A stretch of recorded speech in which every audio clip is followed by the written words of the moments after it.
Wisconsin Sports Zone update. Well, Giannis Antetokounmpo made history last night for the Bucks as they hammered the Mavericks. The two-time MVP became the 52nd player in NBA history and the sixth youngest to top the 20,000 point mark. He's the first player in Bucks history to do it while playing their entire career in Milwaukee. They was focused on the bucket and got him over the number. For Giannis, the accomplishment was all about what he went through to get to that point. From the time he started playing basketball at 14 to his current role as the NBA superstar. The moments that I was playing, moments that I feel disappointed, and able to accomplish what I want to accomplish. I've been winning, or some shape, high moments that I accomplished great stuff in my career. So I just think about both of those things, which make this moment even more sweet. For a season best 11 games, all 500. They'll face the Magic on Saturday. Sure, the Badgers, they're back in the fall for practice today after getting a win in Minnesota last night. They're preparing for their regular season finale on Saturday against Penn State. Wisconsin's still in the mix for a double bye in the Big Ten tournament, though they do need some help to get it. Rural Mutual Insurance, keeping Wisconsin strong. You're grateful for all the ways technology can connect us. Unfortunately, there are online scammers who want to take advantage. Malicious viruses, phishing scams, and identity theft are more prevalent than ever. That's why Rural Mutual includes cybersecurity protection as an option on every policy. Rural Mutual Insurance, keeping Wisconsin strong. Well, it's a night game for the Brewers today as they face the Athletics out in Arizona in Cactus League action. Milwaukee's starting to inch closer to opening day. Things get going 3 weeks from today in New York against the Yankees. With this Wisconsin Sports Zone Network update, I'm Zach Heil. You watch Wisconsin, you always say the Minnesota native. I know Gopher fans don't like to hear it, but Nolan Winter, a Minneapolis kid, Krause, a Minneapolis kid, Janicki from around here. And Winter, the one that really hurts because his dad, Trevor, played on the Final Four team in '97. Heidi played volleyball here also at Minnesota. You get on the road, you find a way, and I thought we had some decent looks from three. But the fact that we were able to really be solid with the ball the second half and get to the free throw line was really important. This is where Wisconsin gathers to talk sports. Packers, Brewers, Badgers, Bucks. The Wisco Sports Show is on the air. Now, here's your host, Grant Bills. Some Badgers audio from last night from the Big Ten Network. That's Robbie Hummel and Corey Provis. Yeah, that's who it was. Former Brewers guy. And I still think he does Twins games. So on Big Ten Network last night. And a lot of times I'll watch games on my laptop, especially on weeknights, because like last night was Survivor night. So we were watching Survivor and I had the Badger game on my laptop. And I like having games on my laptop because if there's a comment from a play-by-play guy or a color guy that I like, I have the software on my laptop to back it up 30 seconds, then to cut the clip to have for the show. And my analysis of last night's game is rather shallow. We're not going to spend a ton of time talking about this game, but it's where I want to begin. I just really, really loved that soundbite. I really, really like Robbie Hummel pointing out, like, this Badgers team that always comes up to the barn and normally stuffs it down the Gophers' throat. It's all Minnesota kids. Wisconsin, you always say the Minnesota native. I know Gopher fans don't like to hear it, but Nolan Winter, a Minneapolis kid, Krause, a Minneapolis kid, Janicki from around here. And Winter, the one that really hurts because his dad, Trevor, played on the Final Four team in '97. Heidi played volleyball here also at Minnesota. It's just so funny. So I had to replay that. That was my favorite moment of the game last night. Actually wasn't a moment in the game. It was something that one of the commentators said. I really got a kick out of that. So I wanted to begin the show with that. This is the Wisco Sports Show. My name is Grant Bills. I hope you're having an excellent day. Your week is coming along, right? We're speeding towards the weekend. We have some more NFL news today that we can cover. I guess we have more than one piece of pertinent NFL news that we'll discuss. We have some new developments in the DK Metcalf situation. And the man responsible for those developments, Corbin Smith, who had the first report about this last Friday, was actually on Bill's show earlier today, gave us some interesting information. So I'll play a little bit of that for you. We'll sprinkle it into the rest of the show. But the big NFL story that is new as of this afternoon is the Bengals have given star edge rusher Trey Hendrickson permission to go seek a trade, which is a little weird. So the Bengals have a star quarterback. They have star wide receivers. They were just in a Super Bowl not that long ago. Their defense is terrible. But Joe Burrow's playing the best football of his career maybe this last year, played it at MVP level. The team just wasn't any good. And the Bengals' response to that is, well, we'll tag T. Higgins and we'll work on a long-term deal. And if you're watching on the live stream, I put quotes around that because I don't know. It just kind of seems like the Bengals are content to tag T. Higgins over and over. No, we're working on a long-term deal. Well, work harder. It doesn't sound like you're working that hard on it. So their response to having Joe Burrow playing at an amazing level is to tag T. Higgins, still have an extended Jamar Chase, and also tell Trey Hendrickson, yeah, go see what's out there for you. Just weird, but not all that weird when you consider the team. It's the Bengals, and they are cheap. And this is always how they've operated. So another potential star player for the Packers to go out and maybe try to acquire in this offseason that's supposed to feature ramped up aggression and urgency. And this era of Packers football, the Jordan Love era now is culminating in year 3. And this has always been a year 3 plan. So this is why I'm putting a magnifying glass over any and all players that become available for the Packers to potentially acquire, is because we've been told over and over again, this is it. This is the year. This is the offseason.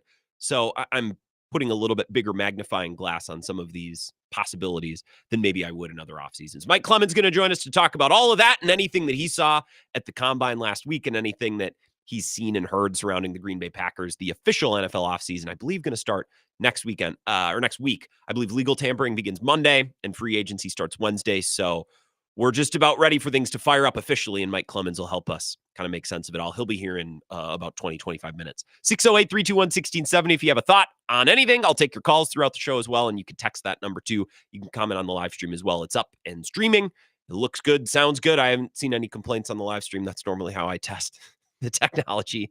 YouTube, Facebook, and Twitter, at Wisco Grant. Just a couple of minutes on last night's Badger game. I'm not going to act like the Badgers played this perfect, awesome, pure, crisp, high-level basketball game.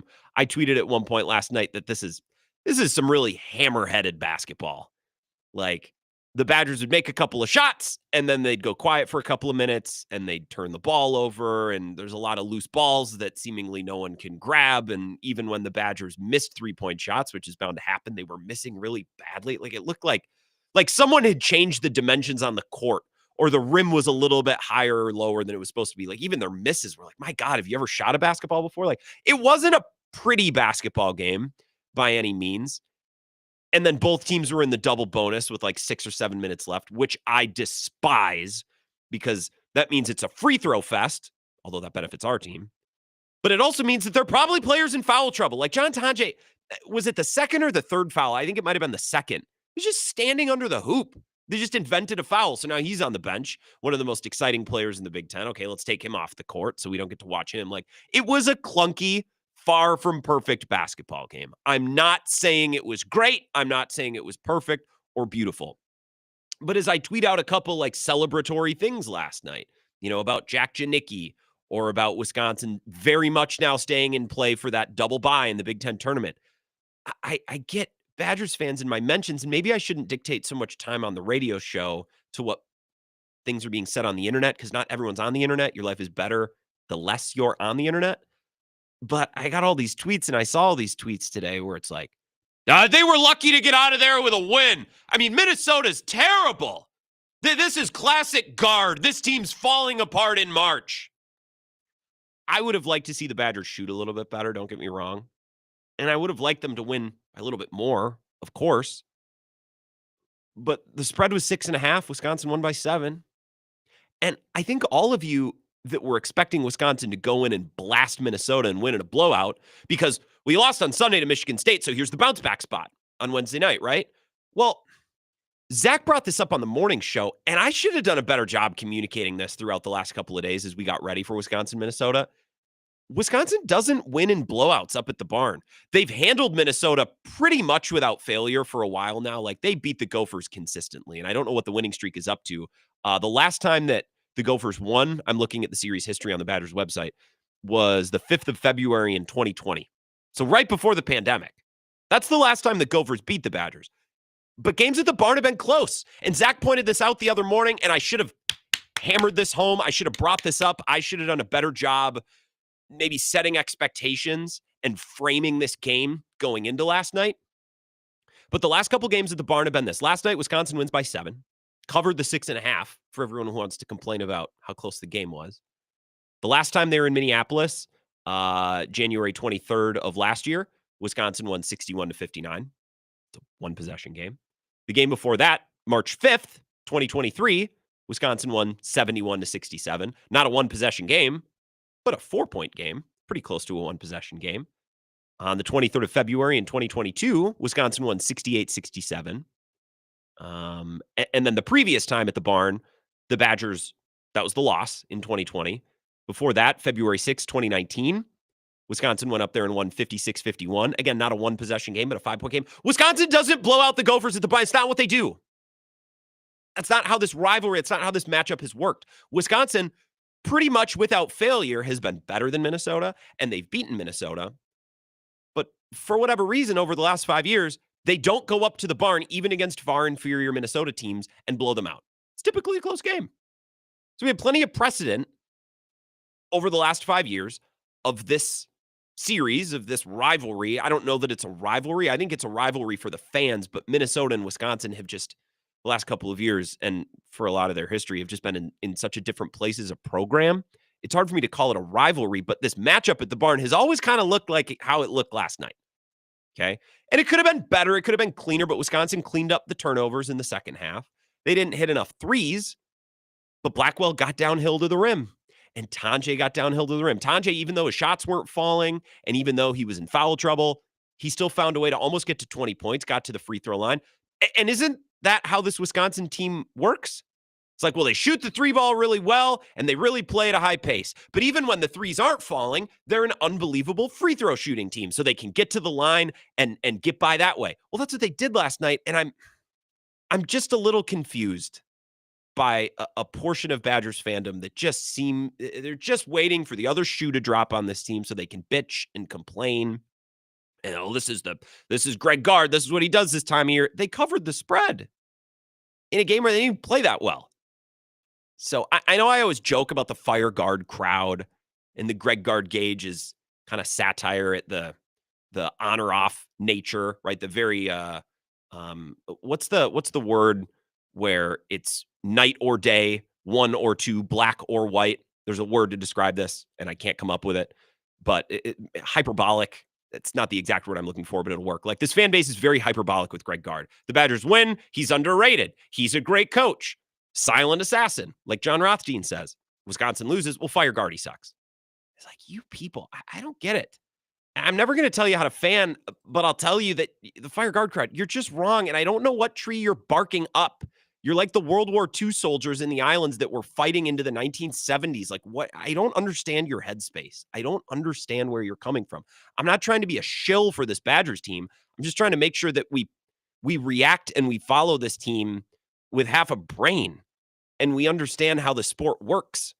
The Badgers don't go up to the barn and win in blowout fashion. That game was enjoyable in the second half. I think it's hilarious that Wisconsin goes into the Twin Cities, recruits these guys, and then takes it up there every year or every other year. I don't know exactly how the location of the series works. It seems like they're up there close to every year, but it might be every other. I don't know. I don't care. The Big Ten's big enough now. The scheduling is weird. But they go up there with these guys and they stuff it down Minnesota's throat. It's funny. And it's not like Wisconsin is going up there and outbidding and putting a full court press, pardon the basketball pun, on these Twin Cities kids. And that's how they're getting away from Minnesota. Like, Jack Janicki was a walk-on. He's playing for free.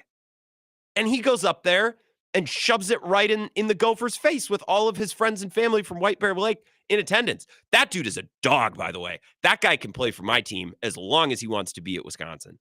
Now, Carter Gilmore, too, but that's kind of been the reality of the season. It was those two making some big plays, not necessarily scoring a ton of points, but scoring points at the right time, securing loose balls or extra possessions at the right time, making free throws at the right time. I thought it was a fun game. I enjoyed it. We don't need to spend 2 hours talking about the game, but I just, maybe I need to get off the internet. Maybe I need to spend less time online. People who are whining. I'll read you one tweet for an example here, if I can find it. I got a tweet, someone in my replies, maybe it was deleted, but again, basically was like, this is the Greg Gard meltdown. This is what we come to expect. It's like, guys, they covered the spread. They went into a building. Historically, they never win in blowouts. Actually, a 7-point win at the Barn that's about as big of a margin as you could expect. It's literally the biggest margin of victory since before the pandemic. I'm not going to scroll back through the entire series history. Like, let's just look at the last 5 years. They don't go in there and win in blowout fashion. The threes weren't falling, but they have a second pitch and a third pitch. And Minnesota's not this dumpster fire team. They've played a little bit better in the second half of the year. They've notched some big wins. They've lost to good teams like Illinois, but I still think that Illinois is a pretty solid team. They've just dealt with some injuries and some illness and some youth and some kind of crummy performances on the road. That's what happens to young teams, but they're uber talented. So yeah, Minnesota lost to Illinois. They also beat Oregon not that long ago. And they are, I think, currently, 1, 2, 3, 4, 5, 6, 7, 8, 9, 10, 11th in the Big Ten, which sounds horrible, but there's like 20 teams now. They're above Nebraska, Northwestern, Rutgers, USC, Iowa, Penn State, Washington. So they're far from the worst team in the Big Ten. I just question sometimes what Wisconsin Badger fans really want. Like, I miss Connor Essegian. Well, go cry to anyone else, because I'm a little sick of hearing all that stuff. So a nice win for the Badgers last night. They're alive for the double bye, and their regular season will culminate on Saturday against Penn State. And I was kind of maybe thinking about hoping to go to that game. Those tickets are not cheap. Holy cats. I didn't really want, so here's my thought process. It's like, well, I didn't go to a Badger game as a fan this year, and I would really like to. And a matinee at the Kohl Center is pretty fun, even against a lesser team like Penn State. So let's see what the tickets are. And I don't really want to sit in the nosebleeds. So let's see lower bowl, and it's like all $200+ dollars. I'm like, holy cats. Well, maybe I can sit up a level. And then I looked at tickets that were even higher up, and I'm just looking at Ticketmaster. So maybe I'm a slap and I don't know what I'm doing. But even the tickets in the upper bowl were hundreds of dollars. I'm like, my God. Like, I want to go see this team, and I want to enjoy one last regular season game at the Kohl Center, but not if it's going to cost me $400 and the seats aren't even good. So if you have the budget to go enjoy their final regular season game on Saturday, more power to you. Wish I could go, but I think I'm going to watch at home.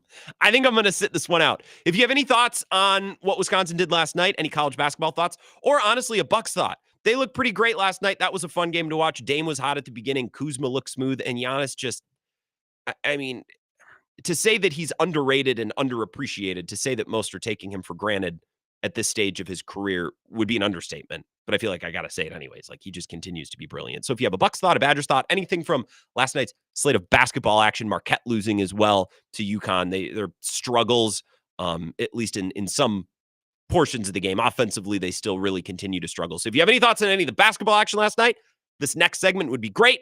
And if you don't, then I'm going to share some details both about DK Metcalf that we learned today and about Trey Hendrickson, two players that I imagine the Packers are thinking long and hard about. Should we make a play for this? Should we go for this? So that's what's coming up next. 608-321-1670. We'll be back in just a couple minutes.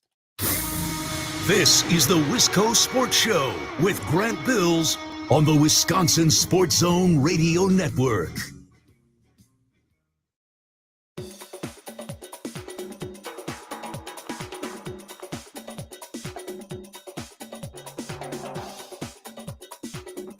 The Wisco Sports Show will resume in 3 minutes.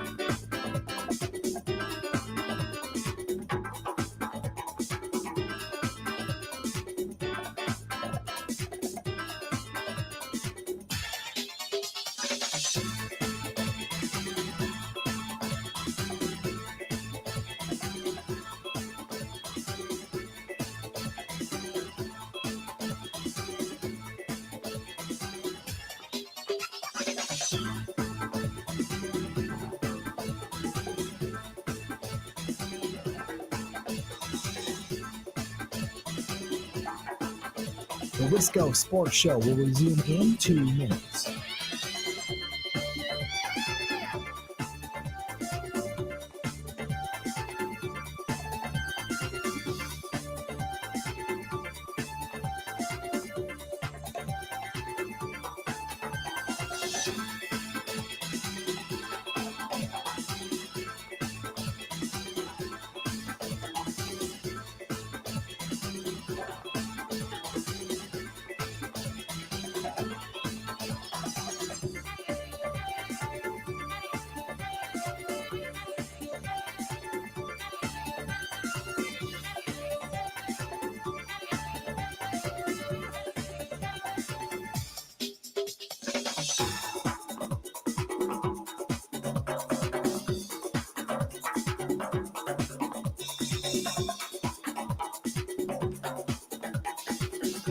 The Wisco Sports Show will resume in 1 minute.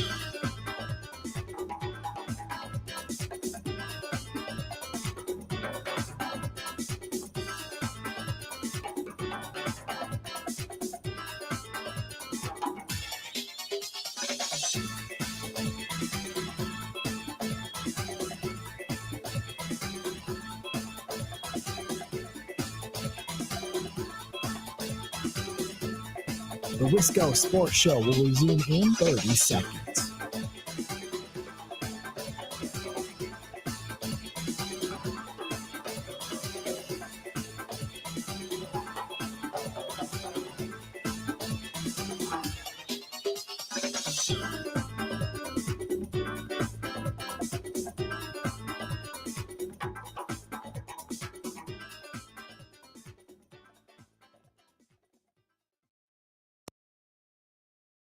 I thought defensively, other than that flurry where they got a couple threes, and we let them back in the game when they're up, 11 or whatever's, and have a chance to extend that. We let them get back to getting it tied. But just how we kept our composure in the timeouts. I thought we got better rebounding the ball. I think Mitchell really hurt us on the glass, but we took care of the ball much better in the second half.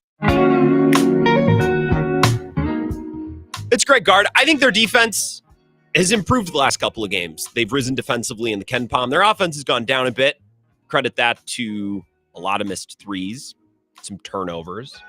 Second half last night, they cleaned it up. And as Tyler points out on the live stream, and I was thinking about this last night during the game too, because this seems to be a little bit of a yearly tradition. You can always count on the Gophers to miss some important free throws down the stretch. And I think that's a big reason why Wisconsin's probably escaped with some wins at the barn they didn't necessarily earn, or they didn't necessarily deserve. Make your free throws. Good life lesson for the student athletes of the Big Ten. Make your free throws. They're called free throws for a reason. And it's part of a reason why this Badgers team is so good. It's like, well, even if they don't make threes, okay, well then take it to the cup. Get Stephen Crowell and Nolan Winter involved, or Tanjay and Blackwell, get to the rim, draw fouls, get to the free throw line, and then sink them and make them. Because a lot of your opponents won't. Minnesota, perfect example. You can always count on them to miss some free throws down the stretch. Every year, you can set your watch to it. If you have thoughts on last night, great, I'll take your calls. 608-321-1670. Wisco Sports Show. Who's this? Grant, great win last night. Wire-to-wire win. So I don't really know what people are complaining about. It's tough to get a wire-to-wire win in the Big Ten on the road. And again, it's not a place they go and blow the Gophers out. It hasn't been that. So maybe I should have done a better job banging that drum. Zach brought it up Monday morning, first thing on the morning show. It's like, yeah, they should beat Minnesota, but it'll probably be closer than most expect because that's how it goes at the barn. Yeah, and it's always fun to go into Minnesota and beat them, blow them around the court with their own players, with their guys. I mean, your opening with Robbie Hummel just sums it up perfectly. Yeah, that's why I clipped that. As I was listening and my ears perked up and I'm like, I need that audio. I need to cut that because Nolan Winter. And it would be one thing if there was some prized recruit, some 5-star guy in the Twin Cities, and everyone in the country was interested, including the Gophers and the Badgers and Michigan State and South Carolina, and Wisconsin just puts the full court press. He's our guy. And maybe they did that a little bit with Daniel Freitag. But for the most part, it's like, nah, Jack Janicki's going to walk on at Wisconsin. Or in the case of Nolan Winter, both of his parents were athletes there. Chooses Wisconsin anyways. It's not like Minnesota is just losing out to Wisconsin. Wisconsin goes up there and they just dominate that area. Yeah, and I think it's just something to do with the Minnesota program. You've had a lot of turnover there. Yeah. They got an old team, a lot of seniors, so with not many guys coming in. So I think the coach, what was his name, Ben Johnson? Yeah. I don't think he survived the offseason at Minnesota. So their program's just a dumpster fire, and credit to Greg Gard for taking advantage of that. That's a place he's had a lot of success recruiting. Obviously, Minnesota's not doing anything to change that. So if it ain't broke, don't fix it. Yeah. And I think you can notice, and I just got loaded phone lines, Cone, so I want to move along. I think you can notice the quality in a program, the attention to detail in a program. Just look at the way Minnesota shoots free throws. Every year, they blow at it, and it's costed them games against Wisconsin. I'm not saying Minnesota wins last night if they make free throws, but it's certainly a little bit tighter and a little bit more uncomfortable in the final minute or two. And who knows? Especially this time of year. All of a sudden, Minnesota's down 1. Wisconsin can't inbound the ball. They throw up a half-court shot. It goes, and you're like, wait, how did Wisconsin lose? That happens this time of year, but Minnesota doesn't put themselves in position to steal games like that because they miss their free throws. 608-321-1670. Wisco Sports Show. Who's this? What's up, Grant? Dan from Oak Creek. Hey, Dan, what's going on? Hey, what are your thoughts on the Badgers in the Big Dance? I know it's only a couple weeks away, and we're talking some Big Ten games right now. But what are your thoughts? I mean, they're dealing with some close games here. Not sure how they're going to fare in the Big Dance. I just want to know what your thoughts are. Yeah, big picture thoughts. Well, getting Klesmit back is going to help a lot. And we learned today that he should be back this weekend. It's not considered long-term. Appreciate the call, Dan. I think getting Klesmit back as a senior presence, hopefully someone who's a little bit more consistent offensively. And to be honest, he's just not as small as Kamari McGee. I'm not saying that Kamari McGee's three-point shooting in the beginning of the year was an outlier. But when you're shooting 50%, like Kamari McGee's three-point shooting, the chickens have seemed to come home to roost because the last couple of games, it's like, dude, you're not even close. So bench spark plug, great. Starting two guard or starting one guard and then Blackwell moves over. But you get my point. As a starter, it gets a little hairier. Look, I think Wisconsin, and we've talked about this, they're as well equipped of any recent Badgers team because they can shoot the ball and they can score. But then if the threes aren't falling, they have a big that can initiate offense and take a guy one-on-one to score. That's a real quandary for any teams. Robbie Hummel mentioned that last night. Do you double team Steven Crowell? Because if so, he's such a brilliant passer. I think that's his best skill. So he can hurt you. And guys like John Blackwell's a brilliant cutter. We saw that a couple of times last night, a feed from Crowell and then kind of a swaggy no-look feed from Janicki. So if the threes aren't falling, Wisconsin can always lean into the paint. It's not their best way of playing. They're not Michigan State, but they can do it. And then cutting and passing from Crowell, right? Everything can work around that. And if you get to the free throw line, they're better than just about anybody in the country. Now, they could have a game like they had against Michigan State where they miss every shot and Klesmit's they're dealing with an injury and they get muscled around at the rim. Like, of course, you just don't know. It's March. But they have the faculties and they're better equipped than most Badger teams of the last, 5 or 10 years to make a run at this thing. 608-321-1670. Wisco Sports Show. Who's this? Hello. Hey, Fred from Fall City. Hey, what's going on, Fred? It's been a little bit. Yeah. I think, the tournament thing with the Badgers, so much of that depends on, if you're playing well, are you healthy, and your matchup. So it's, if they shoot like they did versus Arizona, well, they can beat anybody. If they shoot like they did the second half against Oregon, yep, they're not going to beat anybody. So kind of a crapshoot, I think. It's not like the 2015, 2016 team where, you'd be shocked if they lose. I wouldn't be shocked if they lose. Wouldn't be shocked if they win. For the people that, are still on the guard hate train, I'd like them to review those out of bounds plays from under the basket. Mm-hmm. In the second half last night and tell me that guy can't coach. Fred, I don't get it. It's like nice out of bounds, nice OTO, out of timeout or out of bounds. It's like, are you all basketball coaches? Like, do you even know? I don't know. I'm not a shill. I'm not trying to defend Greg Gard like to the end of the world. But it's like people look for a reason to rip him and doubt him and wait for the team's downfall. And I guess, I don't know. I just don't really get it. It's like, well, who are you going to bring in that's better? Well, of course, everybody screamed Tony. Everybody screamed Tony Bennett. Well, where's Tony now? Yeah, Tony couldn't hack it. They're not gonna. He's one of the better coaches in the Big Ten, like him or not. There's maybe you'd take one or two over him, but they're not coming to Wisconsin. Yeah. So, I mean, what other coaches like? Well, he's no Bill Self. Well, how's Kansas look this year? He's no John Calipari. How's that going down in Arkansas? You know what I mean? Like him or not, he's a good coach. Why does there have to be a contingent that doesn't like him? I don't understand it. And again, I'm not trying to be a shill. One more call, and then we got a break for Mike Clemens. Wisco Sports Show. Who's this? Grant, you know what I'm excited for? What's that? The Big Ten is about to enter an era of just all-time names, right? We've been making a lot of hay off the Jack Janicki, right? Iowa having a guy coming in that's Cooper Cock. Are you kidding me? They've got a 4-star guy coming in that's just named Cooper Cock at Iowa. I didn't know about this. Hold on, let me Google. You are going to have Cooper Cock, and it could be Coke. I'm just doing, Nah, I'm gonna Who call knows him. how I'm they gonna pronounce I'm it. gonna say Cock. I don't care what his name is. He's not even on campus yet, and we're already talking about him on Wisconsin Sports Radio. But we're going to have Jack Janicki versus Cooper Cock, and I can't wait for the era of the Jacks. Just to continue the Minnesota conversation, Daniel Freitag and Jack Robinson are both highly touted recruits that are sitting on the bench this year, both from Minnesota. So Greg Gard's got 2 pipelines, Minnesota, New Zealand. We love them both. And the word you were looking for earlier is binary. Thank When you. you're evaluating coaches, you're thinking about binary.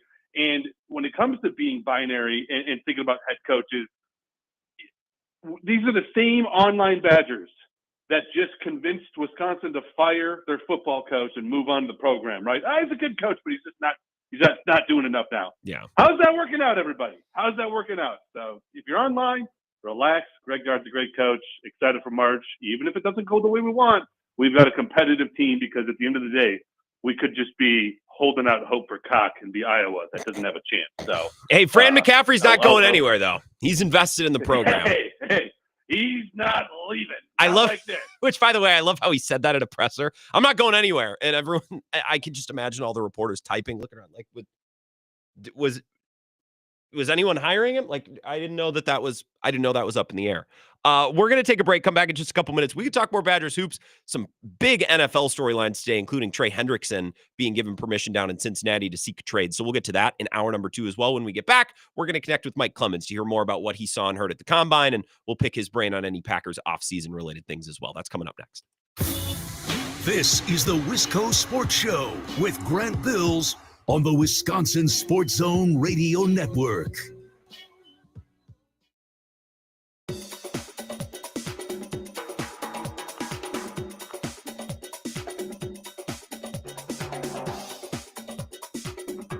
The Wisco Sports Show will resume in 5 minutes.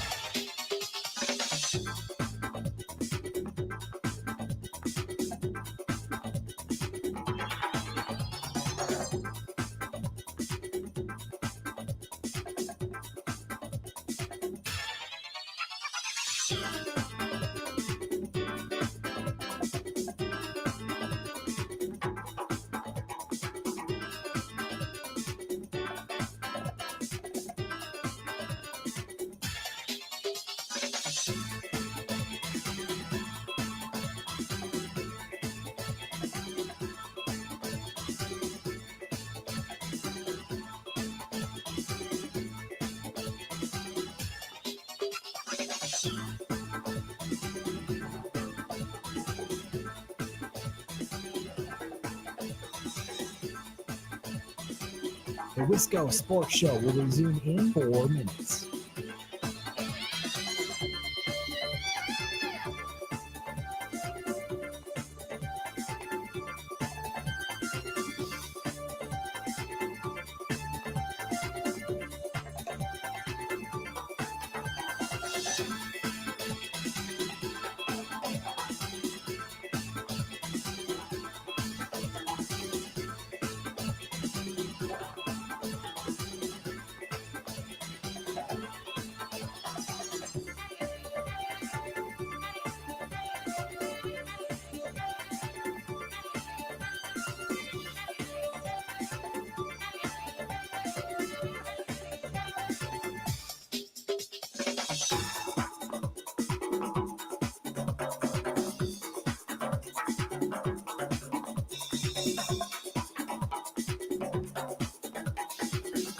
The Wisco Sports Show will resume in 3 minutes.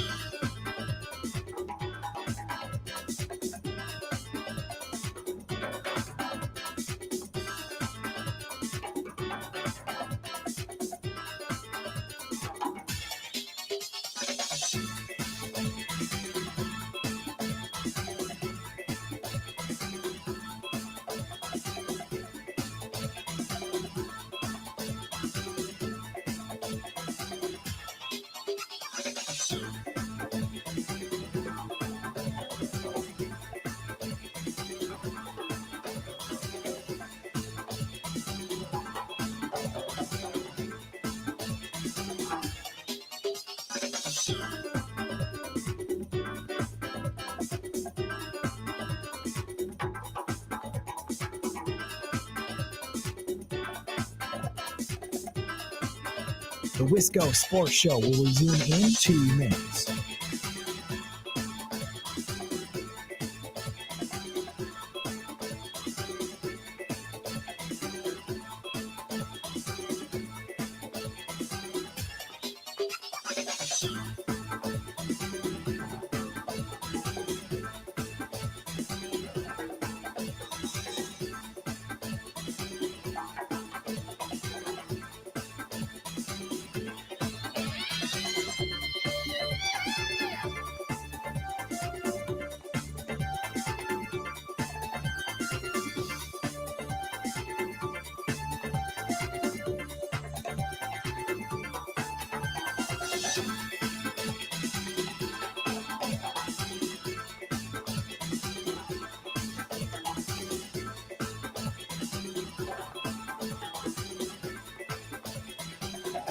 The Wisco Sports Show will resume in 1 minute.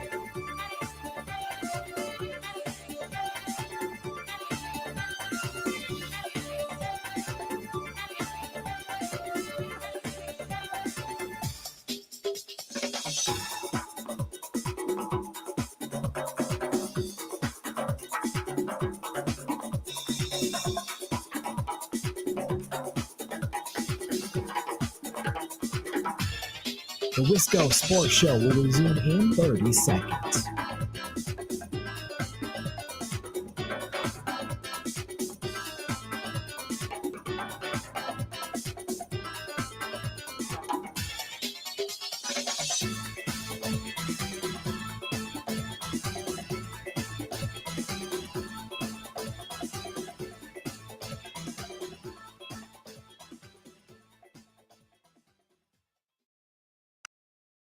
This is all information gathering, and it plays a part, certainly plays a part.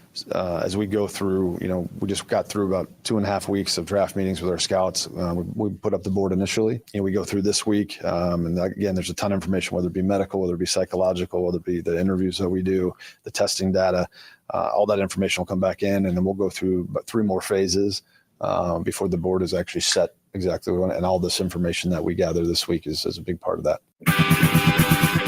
It's Brian Gutekunst last week at the Combine describing what goes on at the Combine and what he and the Packers were focused on at the Combine. Mike Clemens was there all week. Bill stopped down and did a couple of shows there throughout the week as well. Mike's joining us now on the phone. And Mike, I don't know if I told you this yet. I don't think I texted this to you, but I have to thank you. I have to give you a big thank you for what you did over the Combine week, because as Bill's producer, I'm in charge of booking guests.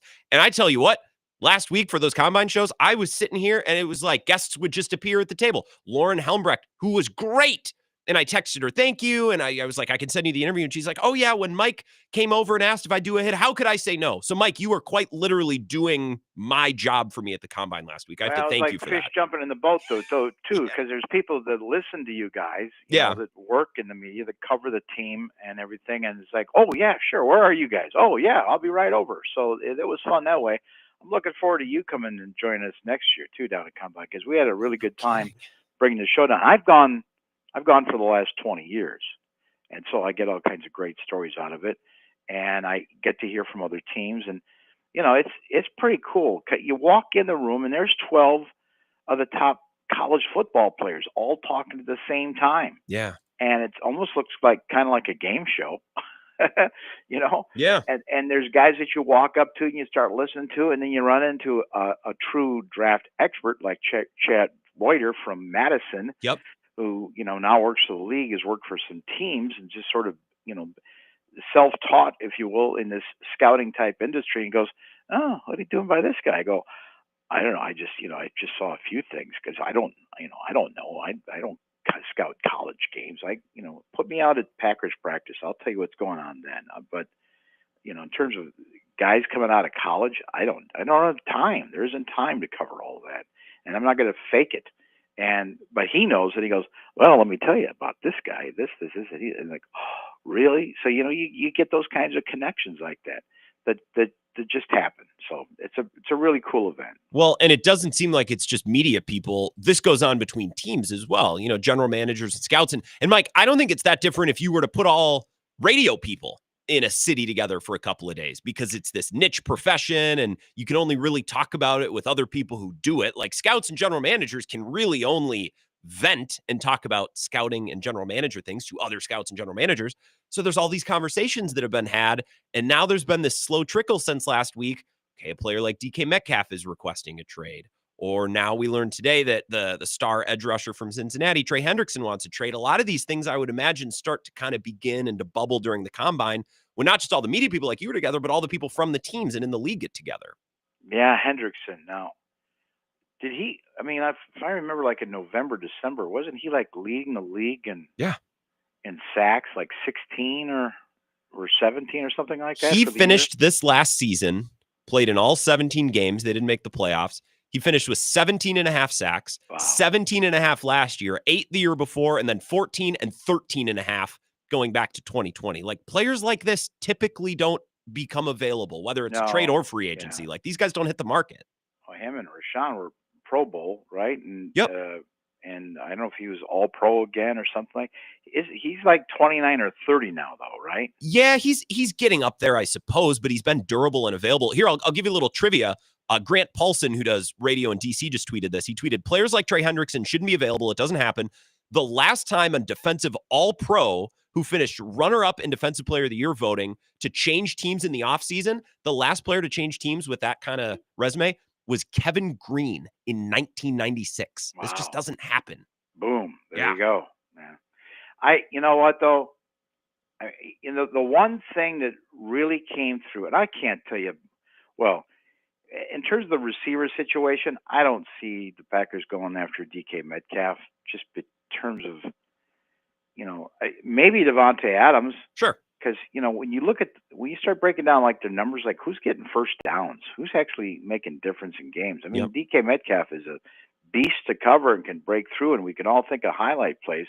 But when you start getting into some of their numbers, it's just like, this is not the highest efficiency guy or a guy who's drawing coverage necessarily in games. And, Metcalf just wants to get onto a team that wins. He doesn't want to be a part of a rebuild.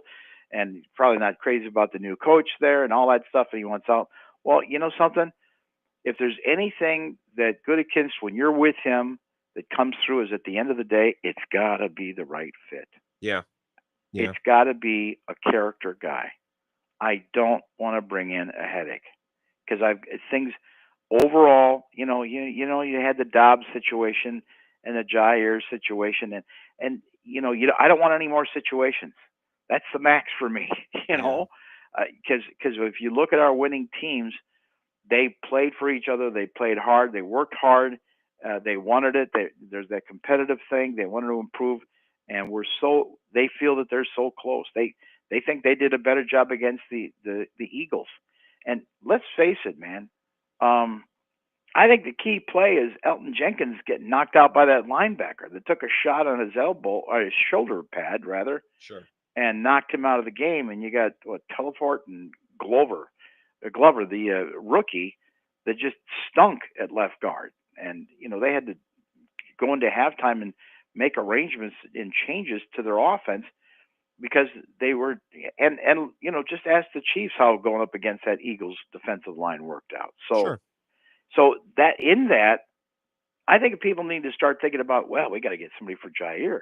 We got to get somebody because Christian Watson won't be back until November with ACL. True. You might need one more offensive lineman. You might need a veteran there, or count on them using one of their precious draft picks on that. So I got to talk to some great young football players out of Wisconsin, like Jack Nelson, who played left tackle, whose dad was a tackle for the Badgers in the early 90s. And he leaves his younger brother Barrett there with the Badgers, and he was asked, what does he think it means to be another Badger offensive lineman that's got a shot now to be drafted and make it in the NFL? I mean, it means the world. Just kind of carry on that legacy. I feel like it's my responsibility to those that came before me, to those that come after me, to those that are there right now. I think it's my responsibility to, kind of give everything I got and put my best foot forward here. I've been so nihilist listening to these cuts from Badgers talk about the state of the program. And Hunter Waller said, I learned how to lose the last couple of years.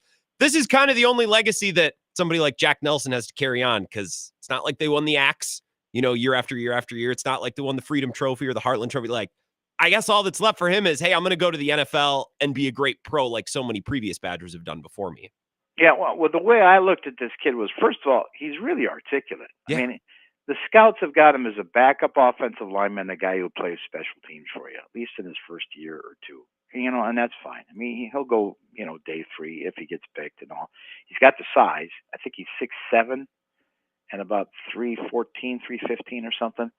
But, I think, again, if you were like one of Goody Scouts, you say, this guy wants it, though. He'll work at it. He'll keep working at it. Look at what he's gone through. Look at how first of all, he goes to Wisconsin because his dad wanted him to, and he lived up to that. And then look at all the changes. He comes through COVID, and then Paul Chris getting fired, and then Fickle comes in, and then Phil Longo, your offensive coordinator, gets fired. You go through 2 quarterbacks your senior year. You go 5-7. You miss a bowl game for the first time in 22 years. He didn't transfer, and he came back for 1 more year. And so I asked him, was it tough going through all those changes at Madison? Yeah, I mean, it was certainly not what I expected. If I envisioned my perfect college career, I thought when I came in there, the coach that I was recruited by was going to be there forever. But I'm thankful for it. I think it's given me a chance to obviously learn a bunch of different stuff from a bunch of different great coaches, and that's something that I'm trying to really market myself with out here. Just kind of my ability to adapt, my versatility. Having to go through that and perform consistently. Without much stability. In the coaching area. Well, and Mike, another thing, if I was an offensive lineman rolling into the combine or rolling into the draft, it's kind of nice that you could say, yeah, I went to Wisconsin. I played at Wisconsin, because front offices go, well, you come from a long line of play, right? There's a certain, it's like a brand, right? It's something that you can trust. It's a brand that you're not skeptical of. And that's something that exists in somebody like Jack Nelson, even independent from his tape and performance. It's just the school from which he came. Right, and since last year was a lackluster year record-wise, here's a kid that didn't get from Stoughton, Wisconsin. Yep. Who stuck with the program and did his time and is trying to do the right thing. And someone will find him and pick him and develop him, and who knows, he might end up being the starter in the NFL.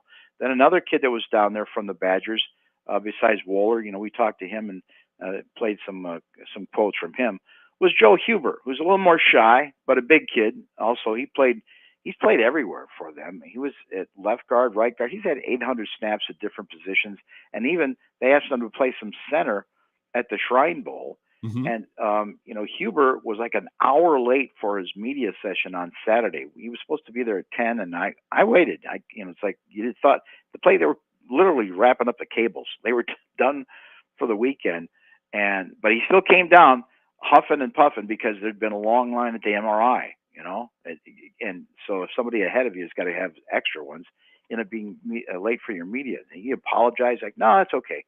Good kid. Talked to him how about he grew up in Ohio, got into the Cincinnati program, follows Fickle to UW-Madison, and I think he can bench press 525. Did he say? I mean, he's a really tough kid, and probably a guard in the NFL. And he was asked if there's any other former Badgers now in the NFL that he's called to help prepare him to get ready for the draft process.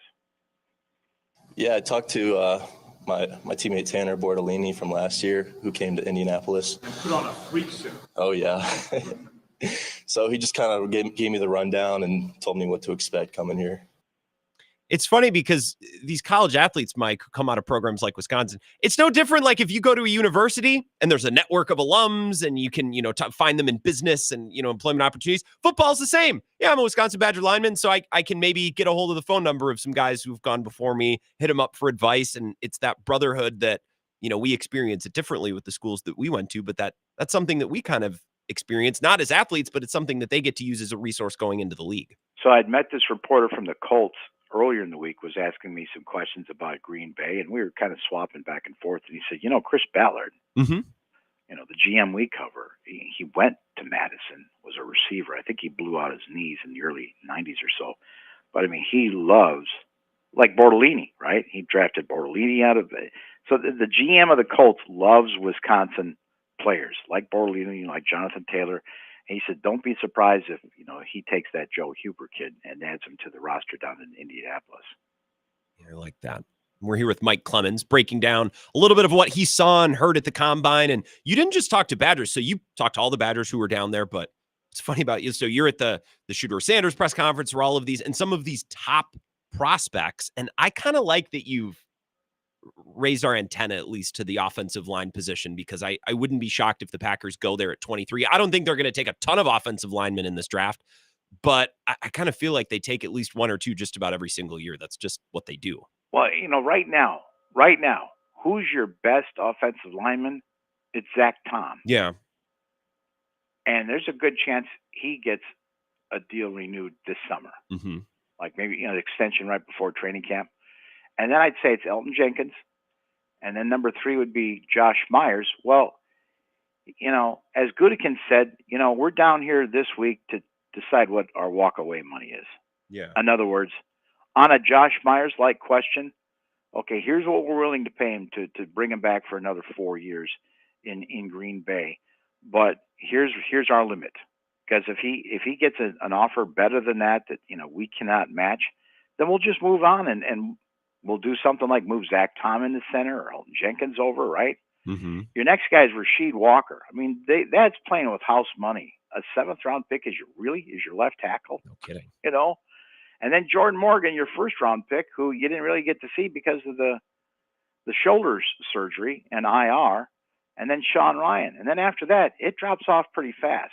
Jacob Monk, rookie backup center, Kadeem Telfort, an offensive tackle, Travis Glover, offensive, Andre Dillard, who, the veteran they brought in who is nothing. Trey Hill, Marquise Hayes, those are like practice squad guys. So that's where you look at this and you say, man, the team used to have Josh Sitton and TJ Lang and David Bakhtiari and Brian Balaga, and those were staggered. They didn't just every year they would get a new guy and add till they built that offensive line that was so solid for 5 or 6 years of Rodgers, last years there in Green Bay. And so that's why I say they need to be looking at it. Now there's one kid that actually a friend of mine that covers the Chiefs said, could you get this Armin Membro kid for me? Yep. Well, he ends up being like the number 1 rated offensive lineman coming out of the draft. So he's from the Kansas City area. He went to this Lee Summit High School. A bunch of pro football players have come from the Kansas City area watching these Chiefs as they grow up.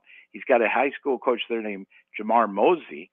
And we asked him, like, okay, if we put in the tape of you playing for Mizzou, the Tigers, which game stands out in terms of this is the kind of guy that you get at right tackle? Yeah, it's crazy because, I remember after my sophomore year of high school, I was about to quit.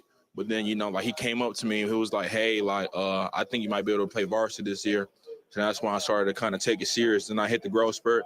And then I went to my junior year, and that's when I started to really take off. That's why football is a cool sport. You don't really hear that often about other sports, baseball or basketball. Football's a little unique like that. You get cool stories like that. Yeah, and like the first play of the season against Oklahoma, he hits his defensive end and drives him back 12 yards. Mm-hmm. I looked up the tape. So yeah, this is a guy who says, I was undersized, and I was like 5'11", and going in my junior year.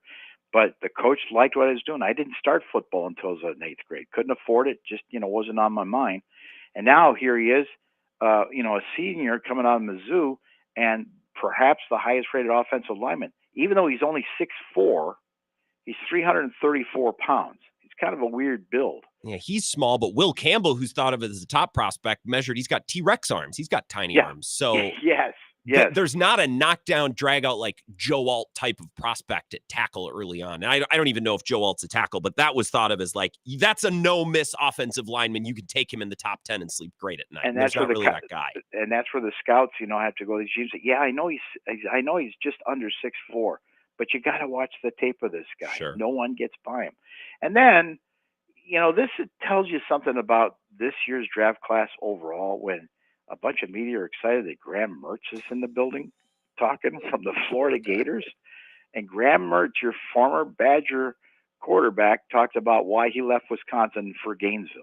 Anytime I put myself in a situation where I'm uncomfortable. That's where I grow the most. I think for me, entering the portal, going to a great place like Florida, you walk in that building, you got a great set of people that push you, make you better. from coaches to support staff to custodians to the people in the lunchroom. I mean, they all care about you and want to see you grow and get better. So for me, it was different for me. I'm used to the cold. I'm used to the snow on the ground. You only get one nice month a year in Wisconsin, down to you can play golf in January in Florida. So for me, it was different, got a little uncomfortable, but that's where I grew a ton. I don't know. He looked pretty uncomfortable at Wisconsin, but I'm glad that he worked out for him down in Florida. I got to run, Mike. Thank you so much for the time. We'll connect at some point. If not this week, then sometime next, either on the show or Bills. Will do. Thank you, Grant. No, thank you, Mike. Great report on the Combine. We'll talk more about this, but I got to go. We'll be right back. This is the Wisco Sports Show with Grant Bills on the Wisconsin Sports Zone Radio Network.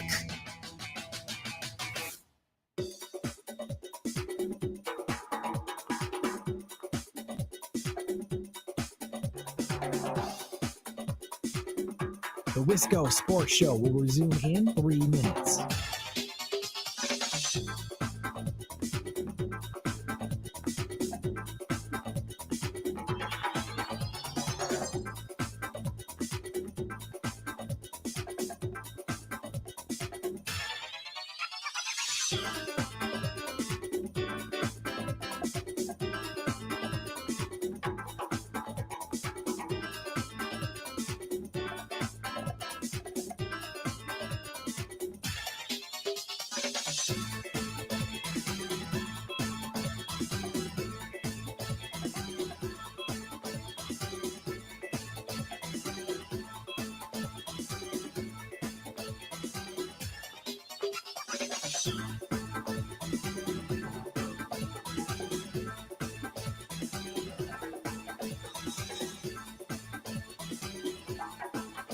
The Wisco Sports Show will resume in 2 minutes.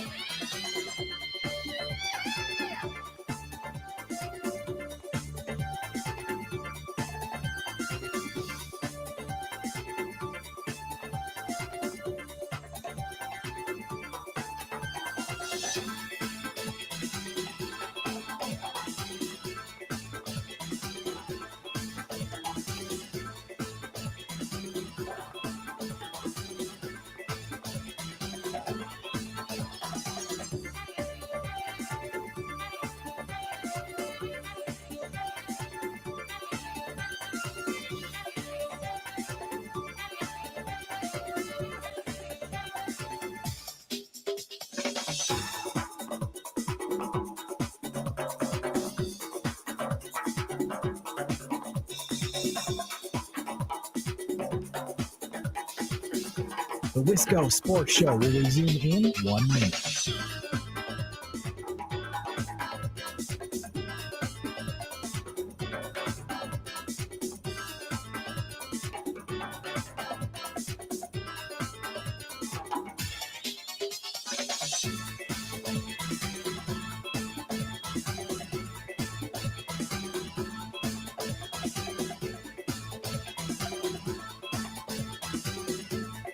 The Wisco Sports Show will resume in 30 seconds.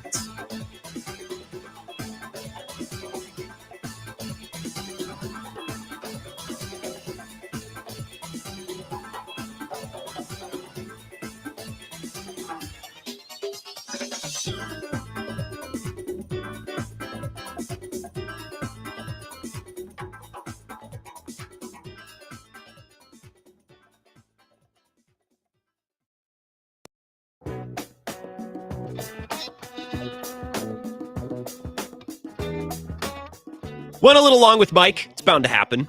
Nice to hear some stories and details from the Combine. So we'll pick this up after the top of the hour. We'll get an update from Zach. If you have thoughts on Badger basketball last night, I'll take your call. Thoughts on the Bucks last night, I will take your call. And some huge news out of the NFL this afternoon. Trey Hendrickson has been given permission to seek a trade, which is kind of insane. Maybe the Packers have some interest. We'll talk about it next. Hour 2 coming up.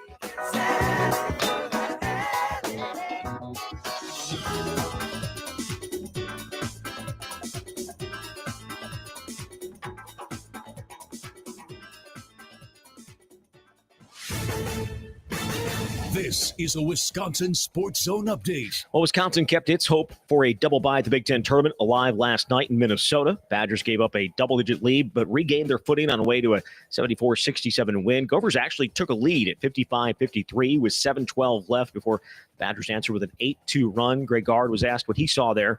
Well, we were able to get stops. I think we buttoned up things defensively there, and then obviously we getting to the free throw line and scoring. We made a lot of big plays. Blackwell was huge down the stretch. Gilmore made a big play off of a shot fake and a drive, and then obviously the fact that Tanjay and Blackwell and Crow could get to the free throw line was important. It was the ninth straight over the Gophers, the longest winning streak by either team since the 1970s. Left the Badgers 13-6 in Big Ten play, tied for third with Purdue and Maryland. The top four teams get the double bye at the Big Ten tournament next week in Indianapolis. Wisconsin will close out the season on Saturday against Penn State at the Kohl Center. Meanwhile, Bucks are a season-best 11 games above 500 after cruising to a 30-point win over the Mavericks last night. It was their fourth win in a row, left them in fourth in the Eastern Conference standings. They will host the Magic coming up on Saturday night at Fiserv Forum. Rural Mutual Insurance, keeping Wisconsin strong.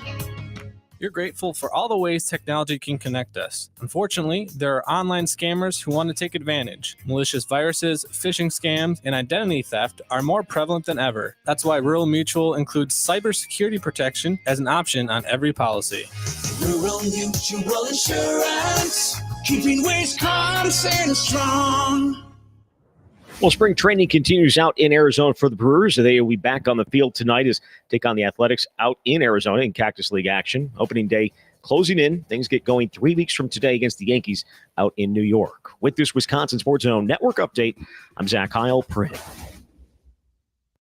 Wisconsin. You always say the Minnesota native. I know Gopher fans don't like to hear it, but Nolan Winter, a Minneapolis kid. Krause, a Minneapolis kid. Janicki from around here. Winter, the one that really hurts because his dad, Trevor, played on the Final Four team in '97. Heidi played volleyball here also at Minnesota. You get on the road, you find a way, and I thought we had some decent looks from three. But the fact that we were able to really be solid with the ball the second half and get to the free throw line was really important. This is where Wisconsin gathers to talk sports. Packers, Brewers, Badgers, Bucks. The Wisco Sports Show is on the air. Now, here's your host, Grant Bills. A lot of meat on the bone for the next 58 minutes. And we might get a little crosstalk with Zach and Ebo. They're at Monk's tonight, right? Let me look at the log over here. Yeah, their show info's on the log, yeah. Live at Monk's in Sun Prairie. I know Ebo's back, and he was on this morning, and we're thrilled to have him back from Costa Rica. I didn't know if they had the show tonight. But yes, Zach and Ebo will be taking over in about an hour, so maybe we'll connect with them for a couple of minutes. But plenty of meat on the bone, lots to discuss, plenty of time to take your calls as well. Wisconsin going up to the barn last night. And while it wasn't a beautiful game, especially in the first half, guys, they covered the spread. If you look at the recent history, let's go back to 2020. I'm not really interested in going back any farther. If you go back to 2020, Wisconsin's won in the barn by a point, 2 points, 4 points.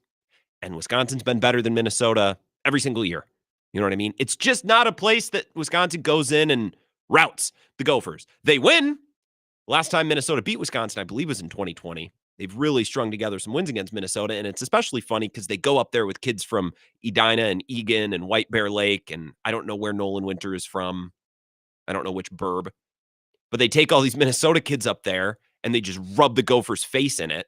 It's also funny last night. It's just a tale as old as time, like Minnesota missing free throws down the stretch in a close, contested, late-season conference game. Like, of course, can always count on the Gophers to miss a couple free throws, and really fun to see Jack Janicki and Carter Gilmore in the second half, especially, both make winning plays. It's just funny. It's entertaining. And there's some people on the internet who are like, they sloppy. They were lucky to win. It was close. Minnesota's awful. It shouldn't have been that close. I mean, this is classic Guard in the month of March. It's like, you people, I don't know, go outside and look for stray animals to kick or something. Like, you people are just miserable. I don't know what to do with you. It should be institutionalized. We joke about the Fire Guard crowd, but like, I mean it seriously. I don't know, and I don't understand how the brains work in these people. If there's a wire loose, or maybe it's a gene, probably regressive. It seems to be rare. Most people seem to realize this team's pretty good. Greg Gard's a good coach. Some of you, I don't know what to tell you. Also, we learned today, some specific terms of what the Packers are discussing with Seattle for DK Metcalf. I can share those details with you. And also, the Bengals told Trey Hendrickson, go look for a trade. Knock yourself out, which is, it's insane. And I told Mike Clemens, so Trey Hendrickson in the last couple of years, I'll get to the calls in just a minute. I just want to take a couple minutes here to begin the hour to kind of reset the show. The last 5 years, Trey Hendrickson has 17.5 sacks, 17.5 sacks, 8 sacks, 14 sacks, 13.5 sacks. He's played 15, 16, 15, 17 games. He also has, without fail, couple forced fumbles, 3-3-2 over the last couple of years. He's been a machine. He's been a force. And Grant Paulson, who's at the Fan in D.C. or the DMV, wherever in Virginia that station is, he tweeted 35 minutes ago, and I think this is a great nugget. And shout out to Toby Altizer, because I guess he dug this up, and we had Toby on a couple weeks ago. He did radio in Milwaukee. We had him on to preview the NFC Championship game between Philly and Washington. The last time a defensive All-Pro who finished runner-up in the Defensive Player of the Year voting to change teams in the same offseason was Kevin Green in 1996. Rest in peace, by the way. Like, players like this just don't become available. Players like Myles Garrett don't become available. He wants to be available. Remains to be seen whether or not the Browns are actually willing to move him. If they have the stomach to do that, probably should, but we'll see. Lots of teams should do lots of things. Owners are dumb or cheap or scared or whatever, fill in the blank. But for those of you over the last couple of days have been like, Grant, I don't want to sink a bunch of resources into DK Metcalf. The Packers pass rush is more important. Okay, well then plant your flag on this guy and make the case then. Now you have an option because there's another option. Khalil Mack in free agency has been an option as well. I really like that option. I think they have the materials and the resources to do both. But all of that is on the table. The Bucs winning last night as well. Marquette losing, plenty to discuss. 608-321-1670. Let's take some calls. Wisco Sports Show. Who's this? This is Jim. Hey, Jim. Where are you calling from, Jim? I'm just curious. I'm calling from Mount Horeb. All right, Mount Horeb. What's going on, Jim? Yeah, just a couple of things. First of all, you can't listen to these people that think they know what you're talking about, because the people that do know what you're talking about, Big Ten coaches and other experts, they side with Greg and his abilities. Another thing, the day before the game, I was looking through the paper, and if I remember right, Minnesota's had a pretty solid stretch of the last 5-6 games. Yeah, you might say that they've been a real solid out, a tough out. And one more thing I remember way back, because I'm old, but I remember one time when about January, these same people were screaming that they wanted Dick Bennett to go because he was playing boring ball, and that was the year they went to the Final Four. Yeah. Or now we want Tony Bennett back, even though his teams were slower, and his teams at the end of Virginia were even more Wisconsin than Wisconsin has been. Like, but I don't want to lose Greg Gard. Tony's a good guy. My kid played against Tony when they were in 5th grade up in Stevens Point. So, and he ran all over us. But, that's all. But no, we're fortunate to have Greg, and we want to keep him until he doesn't want to be here anymore. I do as well. That's my thought. No, that's a great call, Jim. I appreciate it, and nicely done delivering your points. Sorry to make you wait on hold a couple of minutes. You're right. I probably shouldn't dictate as much time on the radio as I do to people on the internet, because people on the internet especially like to complain. I honestly think as a society, we just like to complain. Are the officials that bad? Yeah, they make missteps, but I just think you like something to complain about, right? I see people still with the Connor Segan stuff. People are nuts, but I don't think it's based in actual basketball analysis. I think we just need something to complain about. We need something to be pessimistic about. We need to say, well, this will never last. Oh, the other shoe will drop on this. I can't help you. I cannot help you. 608-321-1670. Wisco Sports Show. Who's this? Grant, Ed. Ed, hey, it's been a little bit. What's up? Yeah. Well, I got one thing I want to say about those internet trollers. They can go pound dirt, pound sand. It would be funny if they were trolls. I think they're serious. But continue. I cut you off. Well, let's just take a step back here. How many transfers have left Wisconsin and gone to other teams and actually have done well. Esigian, One unless guy. you look at his numbers or his team's record. Who's the guy? Well, Chucky. Well, yeah, but okay. And he left. Yep. With actually a good attitude. He didn't leave disgruntled, in my view. I mean, what I hear. Louisville wanted to pay him a ton of money, and Chucky's like, well, I'm kind of silly if I turn that down. And now that we've removed a little emotion from it, I get it. Yeah, right. So, I don't, fans, oh my God, I don't even want to call them fanatics. These aren't fanatics. These are idiots. Because these guys, these people, whoever they are, you're never going to please them. No. And I'm looking at a record this year, and I'm looking at the record, last couple of years, even with the COVID era. I mean, they actually were very competitive. Now, we've been one and out here and there, but I don't see that happening this year. I think this team is much more geared. They got a deeper bench. They play hard. They're old. They play defense. They're experienced. And they're old. But you got to be real here. These guys are, I want to put it, they're seasoned. I think they're ready. And Clemens comes back I'm sure he'll be back this Saturday. I think, and I'm going to find the report. I bookmarked it somewhere, but he should be back on Saturday, I believe. Yeah, Rothstein reported today, Wisconsin hopes to have Max Klesmit back on senior day Saturday against Penn State. It's not considered long-term. And can I just get one more quick take on the Pack? Of course. Okay. I think we should go for DK Metcalf, but I would be okay with getting DK Metcalf and Mac. I think that'd be a good splash. That'd be great. I don't want to. I know we could lose some draft picks to get Metcalf, right? They want draft picks. Yes, right? Yes, you were asking. And I'll give you right when we're done on the phone here. I can give you the latest offer, but what was reported today by Corbin Smith, who's on Bill's show, I'd recommend you go listen to the interview. It's an hour number 2. The latest proposal that he heard was, let me pull this up here. Seattle trades DK Metcalf and a 5th rounder to Green Bay for a 2nd, a 4th, and Dontavian Wicks, which I don't really like. I'd rather it be Dobbs. No. I'd rather go a different route. I think Mac is the better way to go because I think he won't cost as much. Well, Khalil Mack's just a free agent. Hungry. You don't have to trade for him. You just sign him. Exactly. And he's probably hungry to come to a winner. And I think that would be a good pick. I really do think that'd be a good pickup. I think it would be too. And wide receiver, who knows? Yeah, well, wide receiver, and we could talk about this for a minute before we get back into phone calls. I'll get back in just a minute or two. The Packers could do both. They could get a wide receiver and an edge rusher. In so many of these conversations over the last week, both on this show and Bill's show, it's like, DK Metcalf, that's expensive. I'd rather have a guy in defense. You can do both. DK Metcalf is going to cost some picks and a player. I'll be 100% honest. Seattle wants a player. Here's Romeo Dobbs. Take him. He's yours. And I like Romeo Dobbs. But between the concussions, and then he was suspended last year, and then you got to figure out whether you're going to extend him or not, and then you're going to figure out where he fits. Like if you were to bring in Devontae Adams, you still have Romeo Dobbs. Okay, how's that going to work? Like, it's clean. It's cleaner. Let's take Romeo Dobbs. I'd give up higher draft picks with Romeo Dobbs in order to keep Dontavian Wicks, because a wide receiving core of Wicks, Reed, and Metcalf, and then Tucker Kraft in there too, and then you draft someone to be coming up through the ranks, that is beautiful. Everyone fits, everyone complements, there's no redundancies. Excellent. That would be great.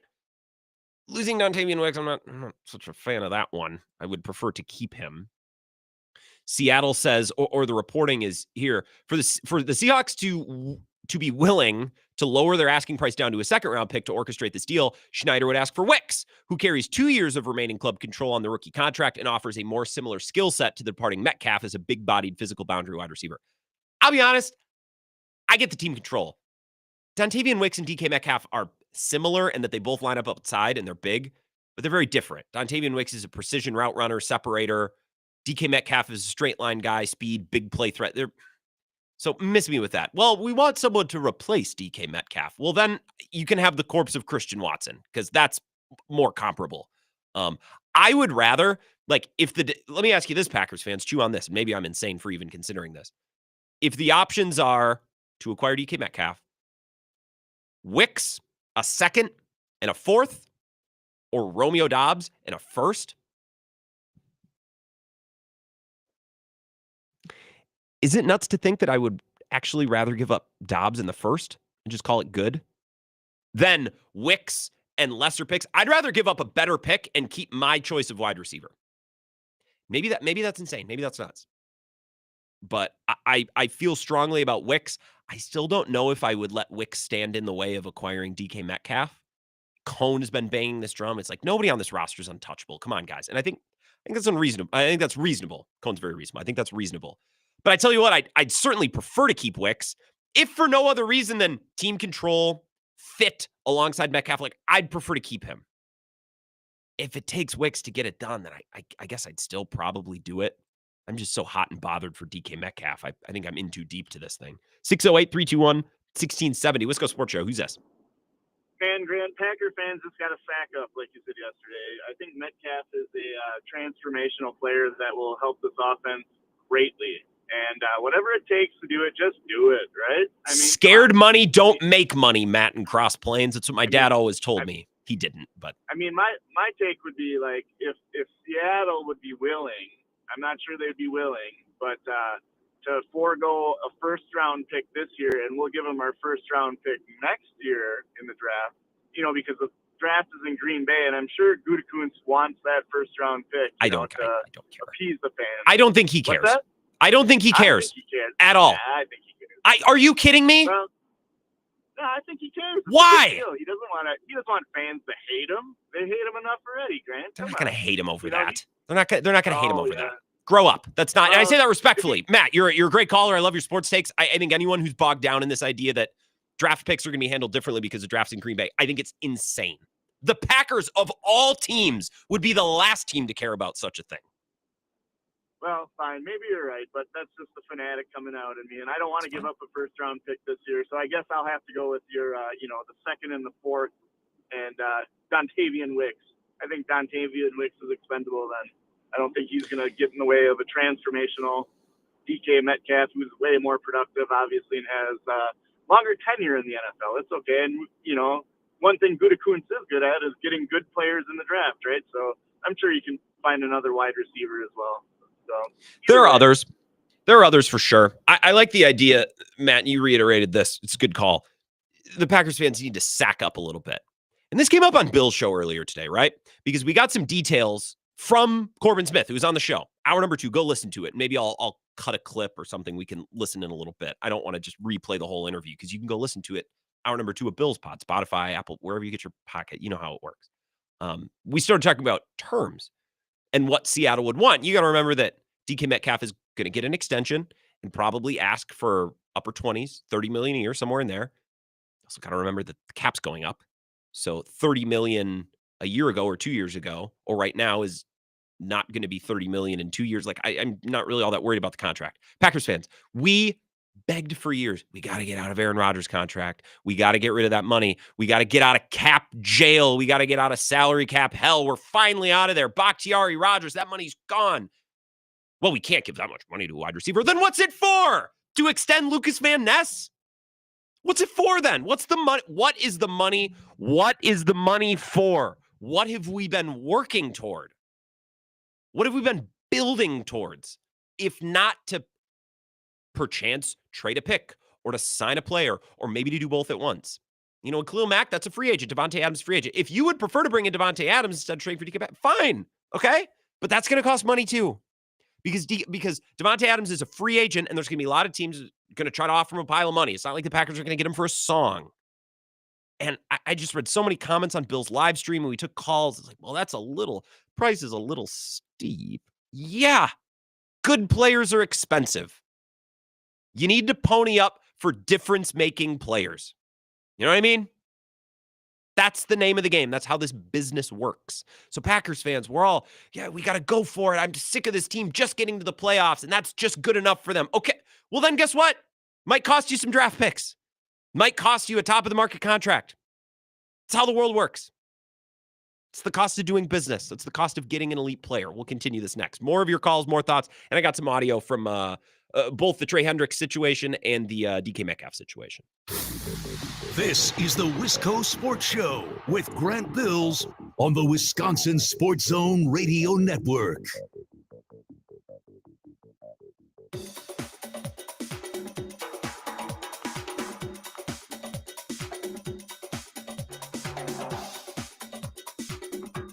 Wisco Sports Show will resume in 3 minutes.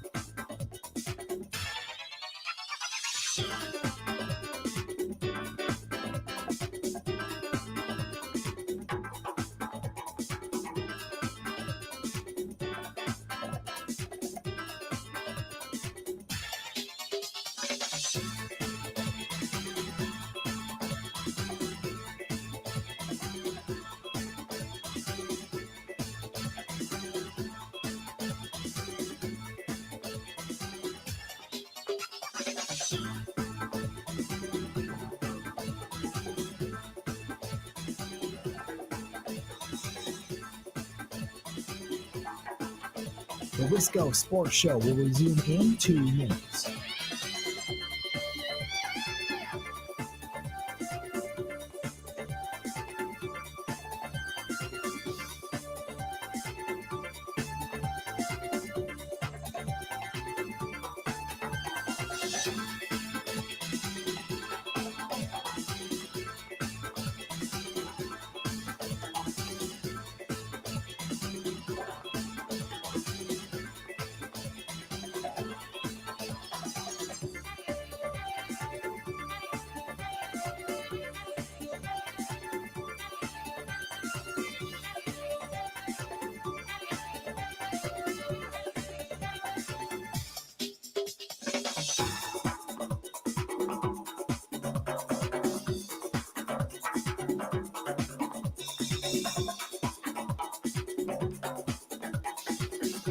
The Wisco Sports Show will resume in 1 minute.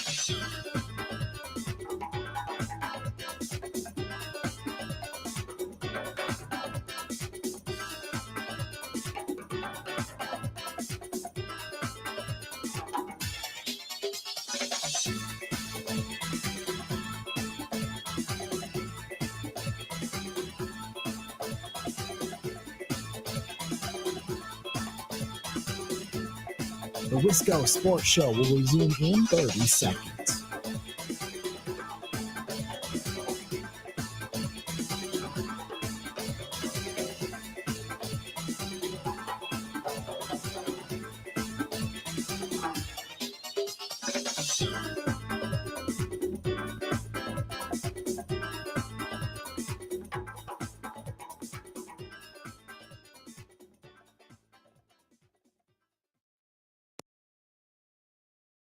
You say you don't know what's going on in Cincinnati. They're still Cincinnati Bengals, right? I mean, this is they're not going to pay a guy with a year left on his contract that's not Joe Burrow. And they're certainly not going to, rip up a deal or give him big money. And I think I hesitate to blame Duke Tobin, who's the GM, because I don't know how tied his hands are. If he has free reign, like, hey, spend money however you see fit, and he's prioritizing going all in on offense over addressing the defense, I think that's a mistake. But if he's being told, we're not giving Higgins or Hendrickson an extension, then I understand him being like, well, at least I can franchise tag T and keep him for one more year. But yeah, I think that this is why people warn Joe Burrow about going there. I know people don't like me saying it because they had that instant success, but you can't win this way when you see the teams who are actually winning, what they spend and what they'll do to keep their players. That's Nick Wright earlier this afternoon on First Things First, FS1. I think it's a good point. This is how Cincinnati operates. So they alerted or told Trey Hendrickson and his representation this afternoon, go seek a trade if you want. And Trey Hendrickson in a statement said, I have been afforded the opportunity, or afforded, what was the wording exactly? Let me pull up Schefter's tweet.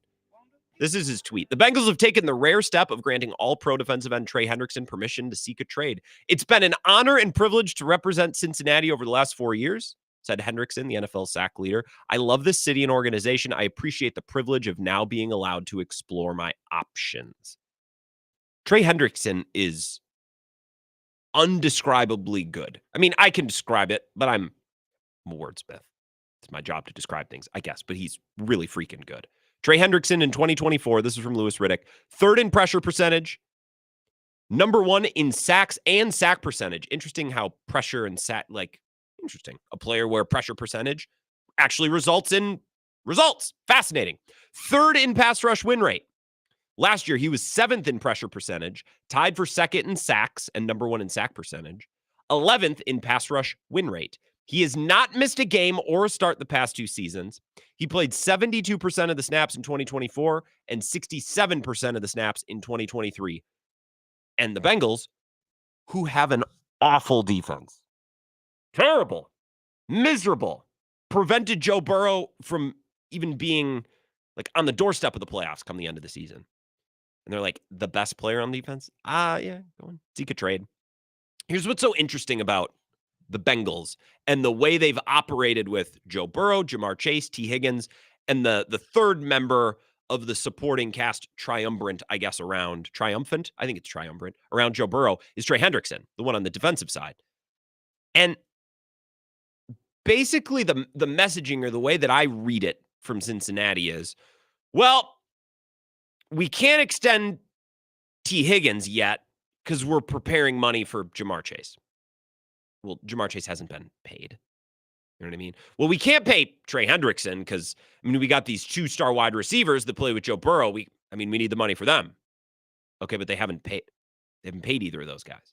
They haven't paid Jamar Chase or T. Higgins. So it's like, we can't spend money on A because we need to spend on B, even though we haven't spent on B. And we can't spend money on C because we need that money eventually for B, who we haven't paid because we need that money for C, even though, again, C hasn't been paid. The Bengals are 3 dominoes standing straight up. And what they're telling us is, well, we can't deal with one until we deal with the other. Then deal with the other. Then deal with the other one. You know what I mean? Jamar Chase was what, the 2021 draft class? Why isn't that extension? Why? And none of these guys have been paid. So, Nick Wright, they're talking about, I know people don't like when I bring it up because they've been able to win in Cincinnati, but this is part of the issue. You extend people early to save money. The only reason you wait is because you're stupid and you want to spend more. See Cowboys, Dallas. Or you wait because you're not really wanting to pay them at all. And that's kind of how the T. Higgins thing feels. For 2 years, they've been tagging him. It's like, well, we remain committed to working on a long-term deal. Well, it's not that hard. Figure it out. You've had 2 years to do it now. And T. Higgins, they're probably going to have him or try to have him play on the tag this year, which would be, I don't know, I just don't get it. Cheap. 608-321-1670. Wisco Sports Show. Who's this? Hey, it's Big Ron, Grant. How you doing? I'm doing good, Big Ron. You sound relaxed and unwinded. Unwound? I'm very relaxed. I'm in Aruba right now. Wow. Just vacationing? I'm vacationing, yeah. Just a long weekend trip. Well, of course. Classic long weekend trip to Aruba. What city in Aruba? Where are you staying? I want to Google Maps it. I need to put myself in your mindset here.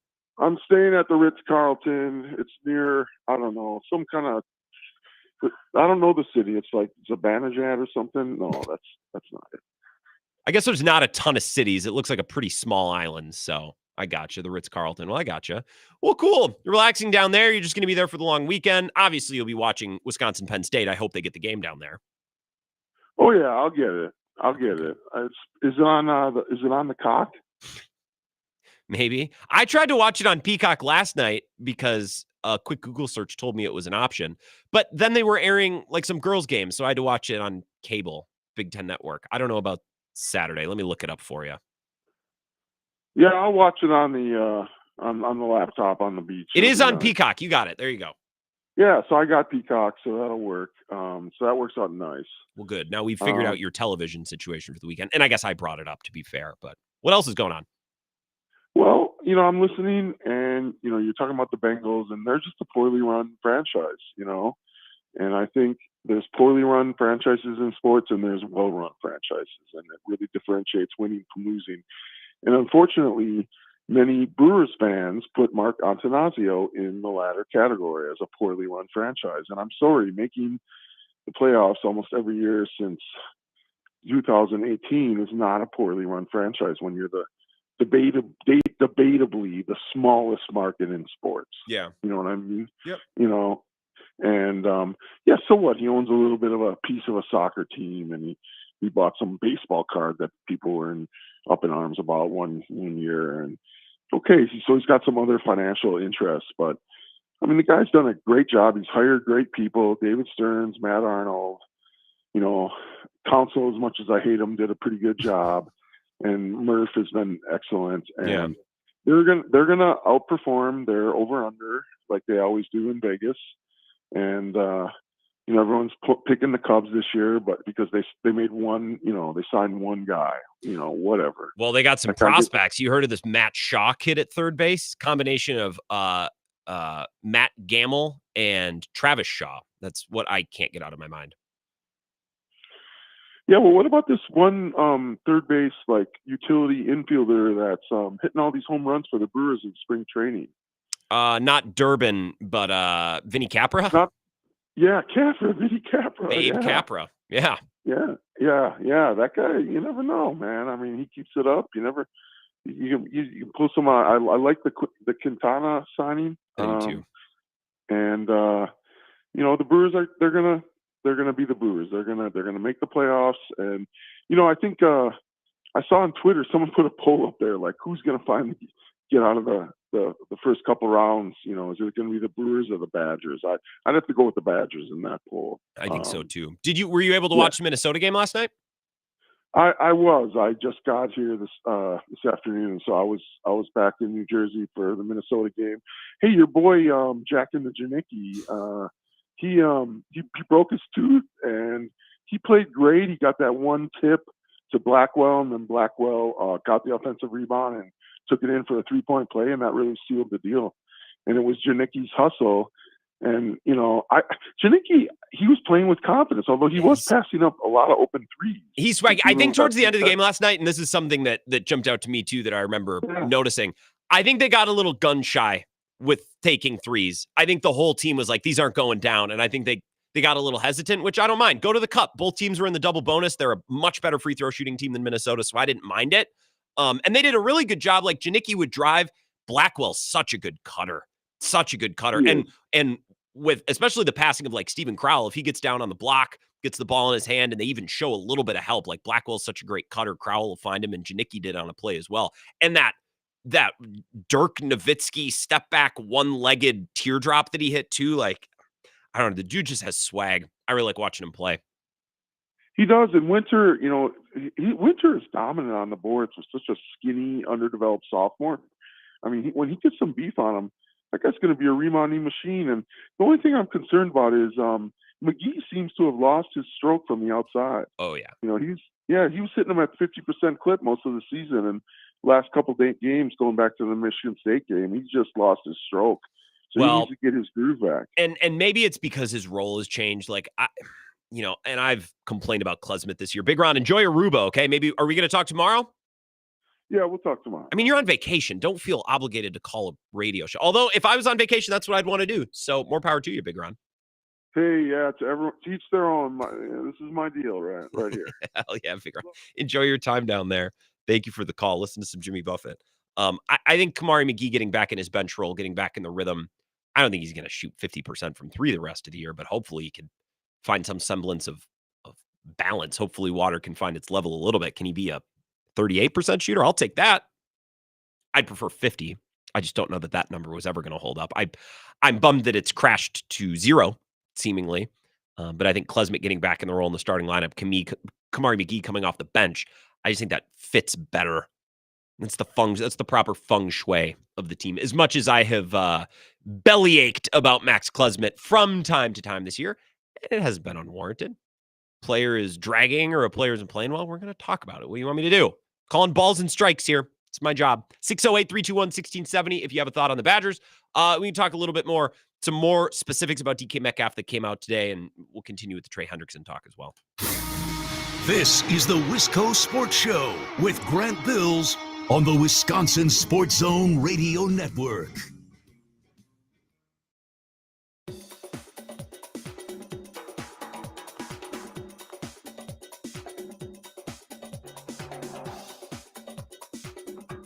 The Wisco Sports Show will resume in 5 minutes.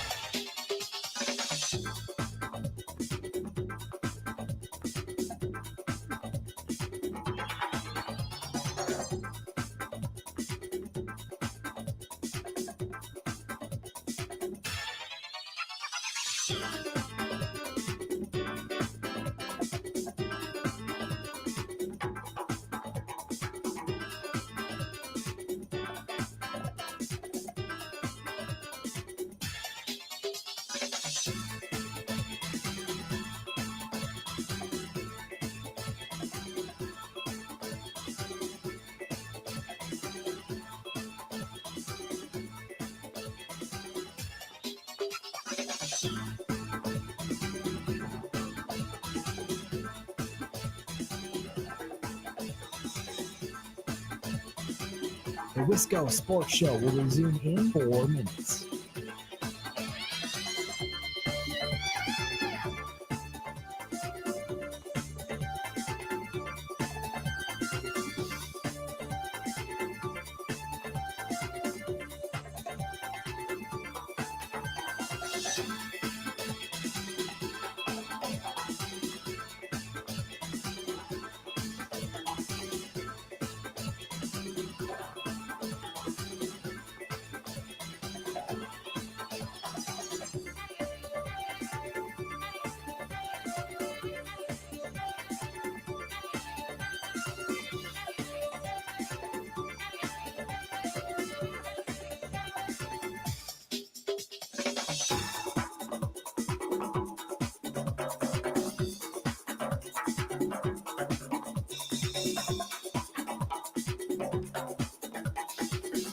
The Wisco Sports Show will resume in 3 minutes.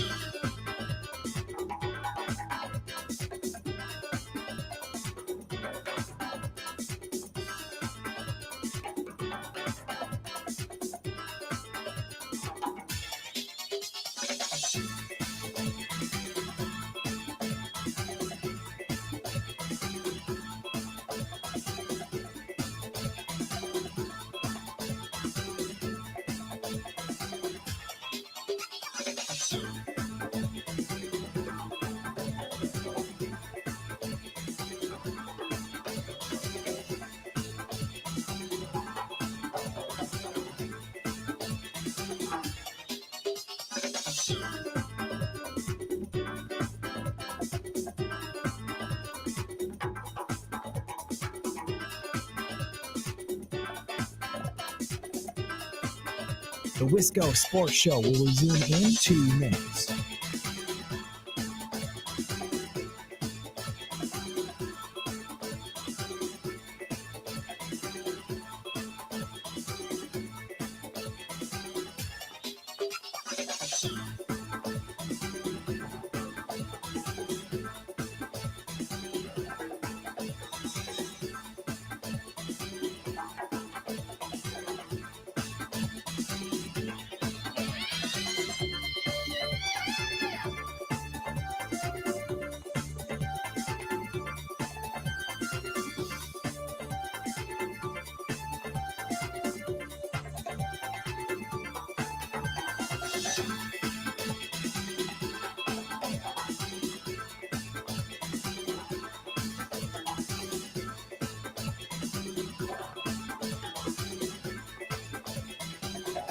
The Wisco Sports Show will resume in 1 minute.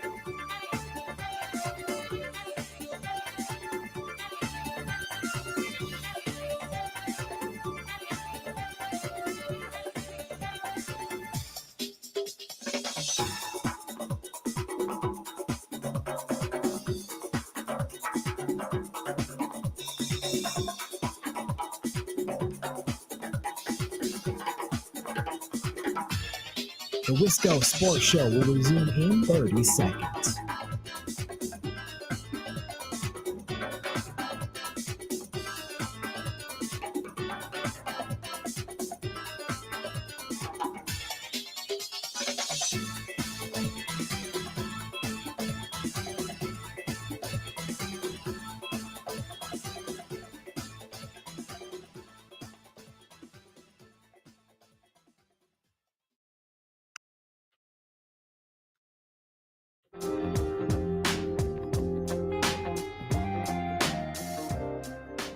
It's the Wisco Sports Show. Thorson and Heilprin coming up at 6 o'clock. They'll be live out at Monks in Sun Prairie. So if you're a member of our Madison listening audience on the Zone, WOZN, stop on out. Enjoy happy hour. Get a drink. I recommend the wings. They are delicious. Not boneless wings. I'm talking about real bone-in smoked wings. Little crunch on the outside. Now I want some chicken wings. Maybe I'll make some when I get home. Question on the live stream before we return to the Packers conversation. Tyler in Mass says, what happened to Dale? Where's the WEAC update? Did I miss it? Okay, so you've opened up a whole can of worms. Okay, so here's what happened. All right. Yesterday was WEAC Wednesday. And as of about lunchtime yesterday, I was fully prepared for Dale to bring his weekly report. I don't ask him what he's reporting on. I don't tell another journalist. I don't tell another sports person how to do their work. I don't come into his kitchen and tell him how to cook. He doesn't come into this kitchen and tell me how to cook, right? So Dale learned through the grapevine that I had booked 2 guests on last night's show, J.R. Radcliffe and Jesse Temple. Dale did not appreciate that so much real estate was being given to other journalists on what he believed to be his day, WEAC Wednesday. And I'll read you his strongly worded email. He said, Grant, I heard through my journalistic grapevine that you booked J.R. Radcliffe at 4:30 tonight, preempting my 4:50 report. While I respect J.R., I don't appreciate being left in the dark. I put long hours and late nights into my reports and travel from city to city all around Wisconsin to find stories and to get scoops. Do you think I enjoy leaving Hazel and the dogs at home multiple days and nights a week? No, but I do it because I'm a journalist and I'm committed to bringing the best possible coverage to your listeners. I'll present my weekly report on Friday night's show, and I'd appreciate it if you give my reports the breathing space that they deserve. Sincerely, but disgruntled, Dale. So he didn't want his report to be preempted by JR. Was basically what happened last night. So I'm told that he has a piece. I'm told that he's been working on a story about, and this is just what he told me over text today. He doesn't like texting, but I told you, Dale, you can't call me 3 times a day. Like we got to find a better way to do this. He doesn't like emailing, although I guess when he has something formal and strongly worded to say, he's perfectly fine firing up AOL to email me. I guess he has some story tomorrow on the fall from grace for a once proud program in the WEAC. So that's what we can expect tomorrow night. I wish I could have brought it to you last night. Although, if there was ever a Wednesday, Dale, to get your reports moved to another day, there's no games this week because the WEAC tournament culminated last Friday. There's no Wednesday night games. There was nothing to report on, Dale. So Friday is fine, but there's a little friction. Yeah, Rick on the live stream says thin-skinned bastard. Yeah, you're telling me, but these journalists get defensive. So Dale Jorgensen, Nakusa Register, he will have a report for us tomorrow night. And I promised him I would not preempt his 4:50 report with a 4:30 guest. So crisis averted. Give him a couple of days to cool down. This is Corbin Smith, Locked on Seahawks, Fox 13 out in Seattle. Basically, the opening question and answer from Bill's show earlier today asking, okay, so what are you hearing, especially today now as we're getting more and more information as you work the phones and talk to people? Yeah, I'll go back to last Friday when this first started because, it's funny because I was talking to a bunch of people at the Combine a few days earlier. And of course, I've had plenty of people ask, is DK Metcalf available? And at that point, it's like, no, I don't think so. And everything changed on Friday with talking to multiple credible sources that indicated that the Packers and the Patriots and one other team that they did not have a connection with had talked to John Schneider. And the Packers were the team that I was told had put together a plan as far as mixing one of their young receivers, Dontavian Wicks or Romeo Doubs, with a high draft pick. And so at that point, my viewpoint, based on what I had heard, was the Seahawks wanted a first-round pick, and that continues to be the story that's coming out today with multiple reports. But look, I think Seattle is going to have to be understanding that if you are motivated to move Metcalf at this point with his trade requests, and you're wanting a young receiver back as part of the package, I don't know that you're getting a first-round pick. And so my understanding, talking to some people this morning, working the phones, is, hey, if Green Bay is going to be making this move, the maximum you are going to see go to Seattle is their 55th overall pick, which is the second rounder, a 4th-round pick, and Seattle would prefer Dontavian Wicks over Romeo Doubs, mainly because of the concussion history that Doubs has. It's a health-related thing. The Packers would prefer to keep Wicks because he's got 2 years of club control, and Doubs only has 1 year left in his contract. So we know these things factor into the compensation. If Doubs is the receiver going on the other end, maybe Seattle can get a little sweeter mix of draft picks. But it's hard for me to imagine at this point that Green Bay is going to say, you know what, we're willing to give up number 23. And I think that's the way that the market looks right now. I mean, we just saw Deebo Samuel go for a fifth. I think DK Metcalf is going to fetch a lot more than that. But the market seems pretty depressed compared to what it was in 2022 when Devontae Adams was traded for a first and second round pick. So there's just a little background on what he was hearing today. He is not prime Devontae Adams, prime A.J. Brown, prime Tyreek Hill. If he was that guy, Seattle wouldn't be trading him. If he was worth a first and a third, they wouldn't be trading him. He's worth a good amount, and he'll fetch a hefty extension for whatever team acquires him. But I'd give up more draft picks to keep Wicks. I'd give up better picks and send him Dobbs, if possible. 608-321-1670. Time to take a couple more calls here before our final break. Wisco Sports Show, who's this?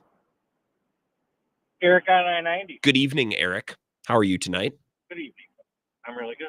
Really good. Well, excellent to hear. Fascinated by the talk today. I was listening to Bill's show a little bit here today too. It's fascinating that this is driving this much talk, but you know, I gotta understand that it doesn't. I'm picturing like there's thousands of Green Bay Packer fans worried about this, but it doesn't take too many callers to fill up a show, does it? No. Like, you just need a couple, and then you react strongly to those, and you project their sentiments on the entire fandom, because obviously they speak for everyone, and that's how you do a show. Right.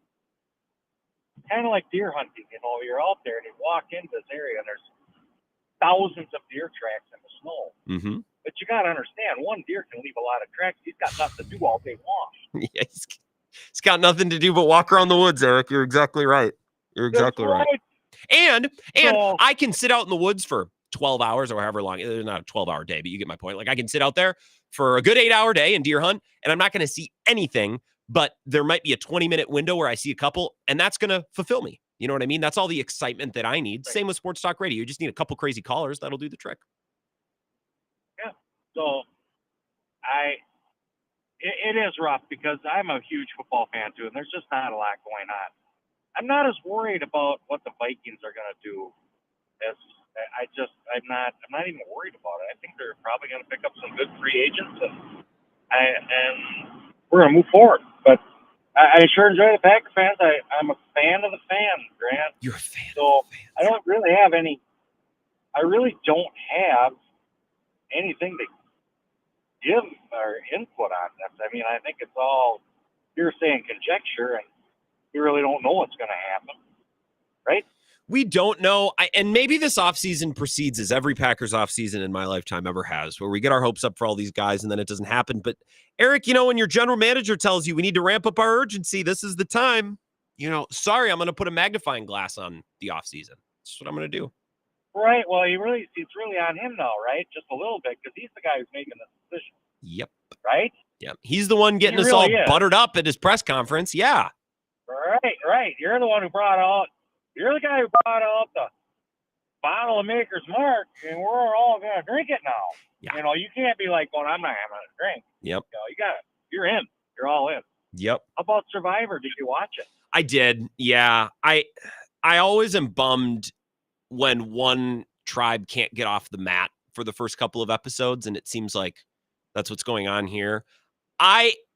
First of all, where does Cedric get off? He blows the challenge and then stabs his buddy in the back. Now he's supporting Say, and they're in an alliance, obviously. I just feel like they should have just voted out Mary, because now they're completely porked in challenges. Like, Kevin actually had some muscle. Although, Eric, and I bet you'll agree with this, when Kevin thought that their plan was going to work and he started saying things like, and I'm going to be in charge on the tribe, and I'm going to have all the power. Whoa, buddy. You just got to get through the vote.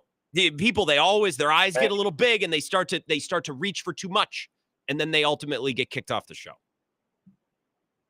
Yeah, the way I understand the show is they've got a challenge every day. It's not, there's a challenge every day. Yeah, and I say like Working last this week. week or next week. Obviously, for them, it's compressed. I'm talking about us from a viewer perspective, obviously. Yeah. Right. So it's a little bit early. I would clearly be a follower at this stage, because you don't really know who's really coalesced. Yeah. Not the second day on the island. Well, and it's funny. Right? The people in the two other tribes are like, we get along so well, and the chemistry's great. Yeah, because you haven't had to vote anyone out yet. You go to tribal once, you see how fast that changes. You know what I mean? Right, and it's a tough show right now too, because it's a little bit like Deadliest Catch. Week to week on Deadliest Catch, they're only showing certain boats, and other boats we don't know what's going on because they featured different boats, right? Yeah. Right? Yeah. So we don't really know the interaction of those other two tribes, because you lose that challenge, you're going to get half the show on you. Yeah. Right? Yep. All the bickering and the fighting and the side conversations. Oh, yeah. Right. And all of that. And we don't know what's going on in these other ones.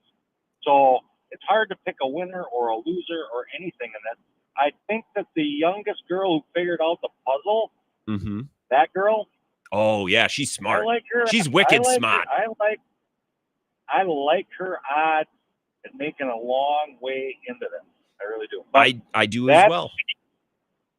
That is my Eric on I-90 Survivor report. I like that. That's a good Survivor minute. Eric, I appreciate you. I got to run, but have a good night, man. Yeah, have a good night. You as well. Eric on I-90. Also, what is Star doing? She finds an idol. She barks to the whole tribe. What are you doing?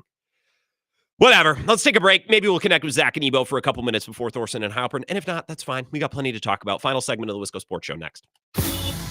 This is the Wisco Sports Show with Grant Bills on the Wisconsin Sports Zone Radio Network.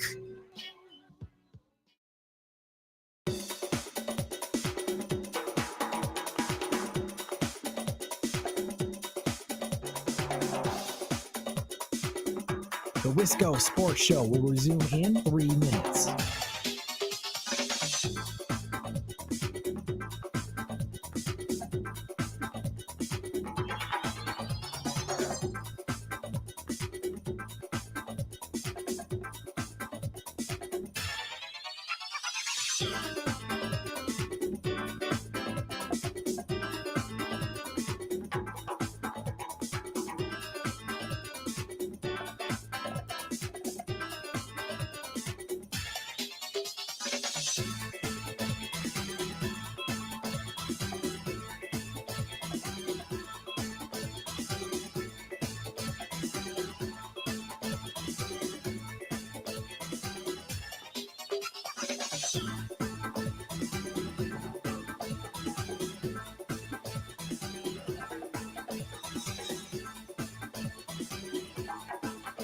The Wisco Sports Show will resume in 2 minutes.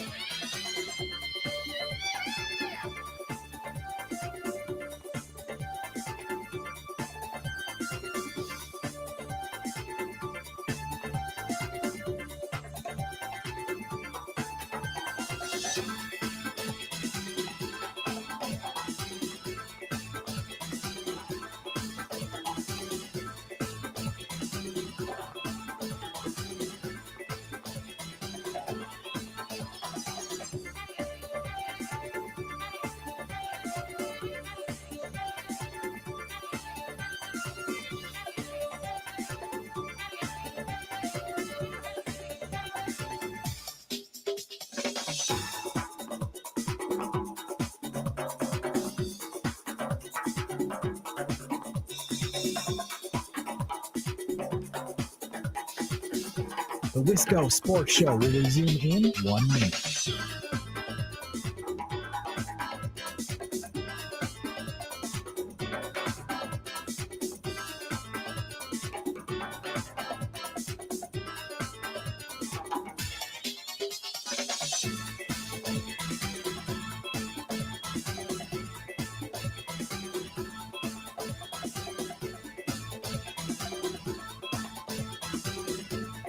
The Wisco Sports Show will resume in 30 seconds.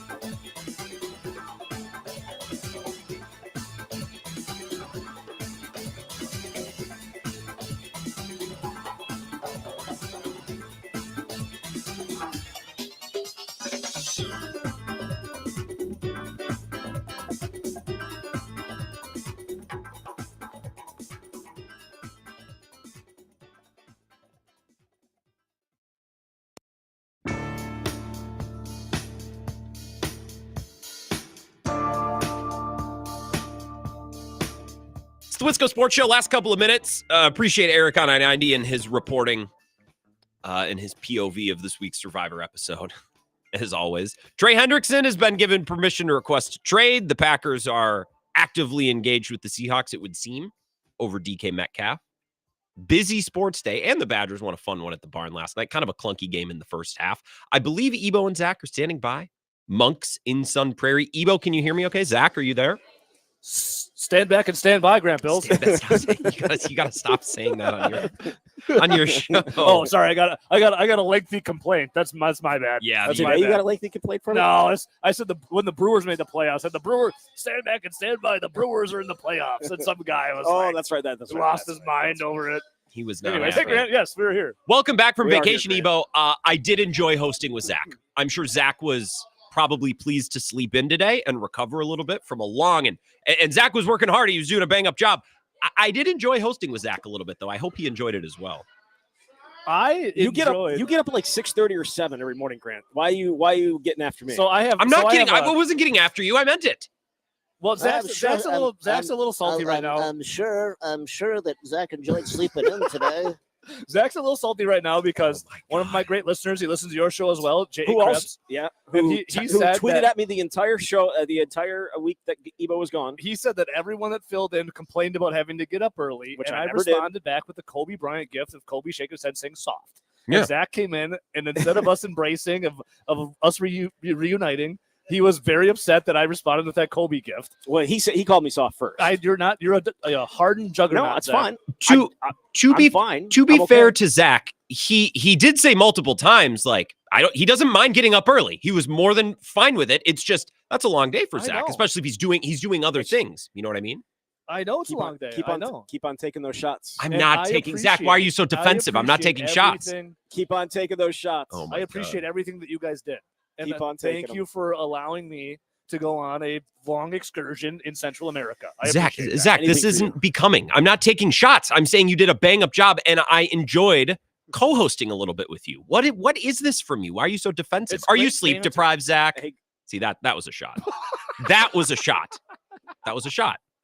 And mostly a joke. He's not. He is salty. I'm going to give him a big old hug and kiss when we go. I'm completely fine right now, Grant, but that will not be forgotten. Grant, thank you again. I appreciated that. It's I will not be standing back and standing by for when you guys I can take promise vacation. you that will not be forgotten. What? I can't make a joke. Oh my God! Don't make a joke at Zach. You can make all the jokes you want. They're just going to come back at you. That's fine. Tenfold. That's fine. That's why I enjoy hosting with you. Are you guys going to talk? When are you going on vacation? Aren't you going on vacation? Not a Aren't you going vacation. overseas? Not a vacation. By the way, it's a wedding. I'm going to a wedding. It is in Mexico at an I thought all-inclusive.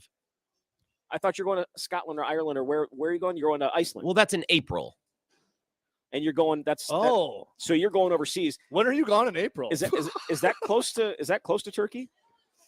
No. Hey, Grant, did you expect this crosstalk when you invited us on? I'd never know what to You expect. should have. Me neither. So you're going on multiple vacations over the next couple of months. They're not They're two. It's two vacation. It's not. They're not vacations. A wedding's a vacation. Well, what is multiple? Is that one? Is two multiple? Yes. I'm taking two trips. Technically, one is multiple as well. No, you can't. One. No. You can multiple. You can multiply can't. one. 3 times 1 is 3. Oh, that's okay. All right. Well, God, I can't tell you how. Don't ask Zach to do. Don't ask Zach to do drink math though. Yeah, well, I can't tell you how excited Well, I am to listen to this over the next hour. That's for sure. I do love mute our listening to you mics? guys. We're Should I we're mute busting our balls. mics? Can I mute the mics, Grant, so you can sign out? On Sure. the Let's Go Sports Show? Yeah, go ahead. Okay. Yeah, We let love her- you, Grant. We love you. We love you. I love you both. And Zach, you did do a bang up job. Zach never once complained about getting up early. He got very defensive there, but that's fine. We bust balls. That's what we do. That's why we're such a good team. Tomorrow, never miss a Friday show. We'll talk more about everything we talked about today. Probably, basically. Thor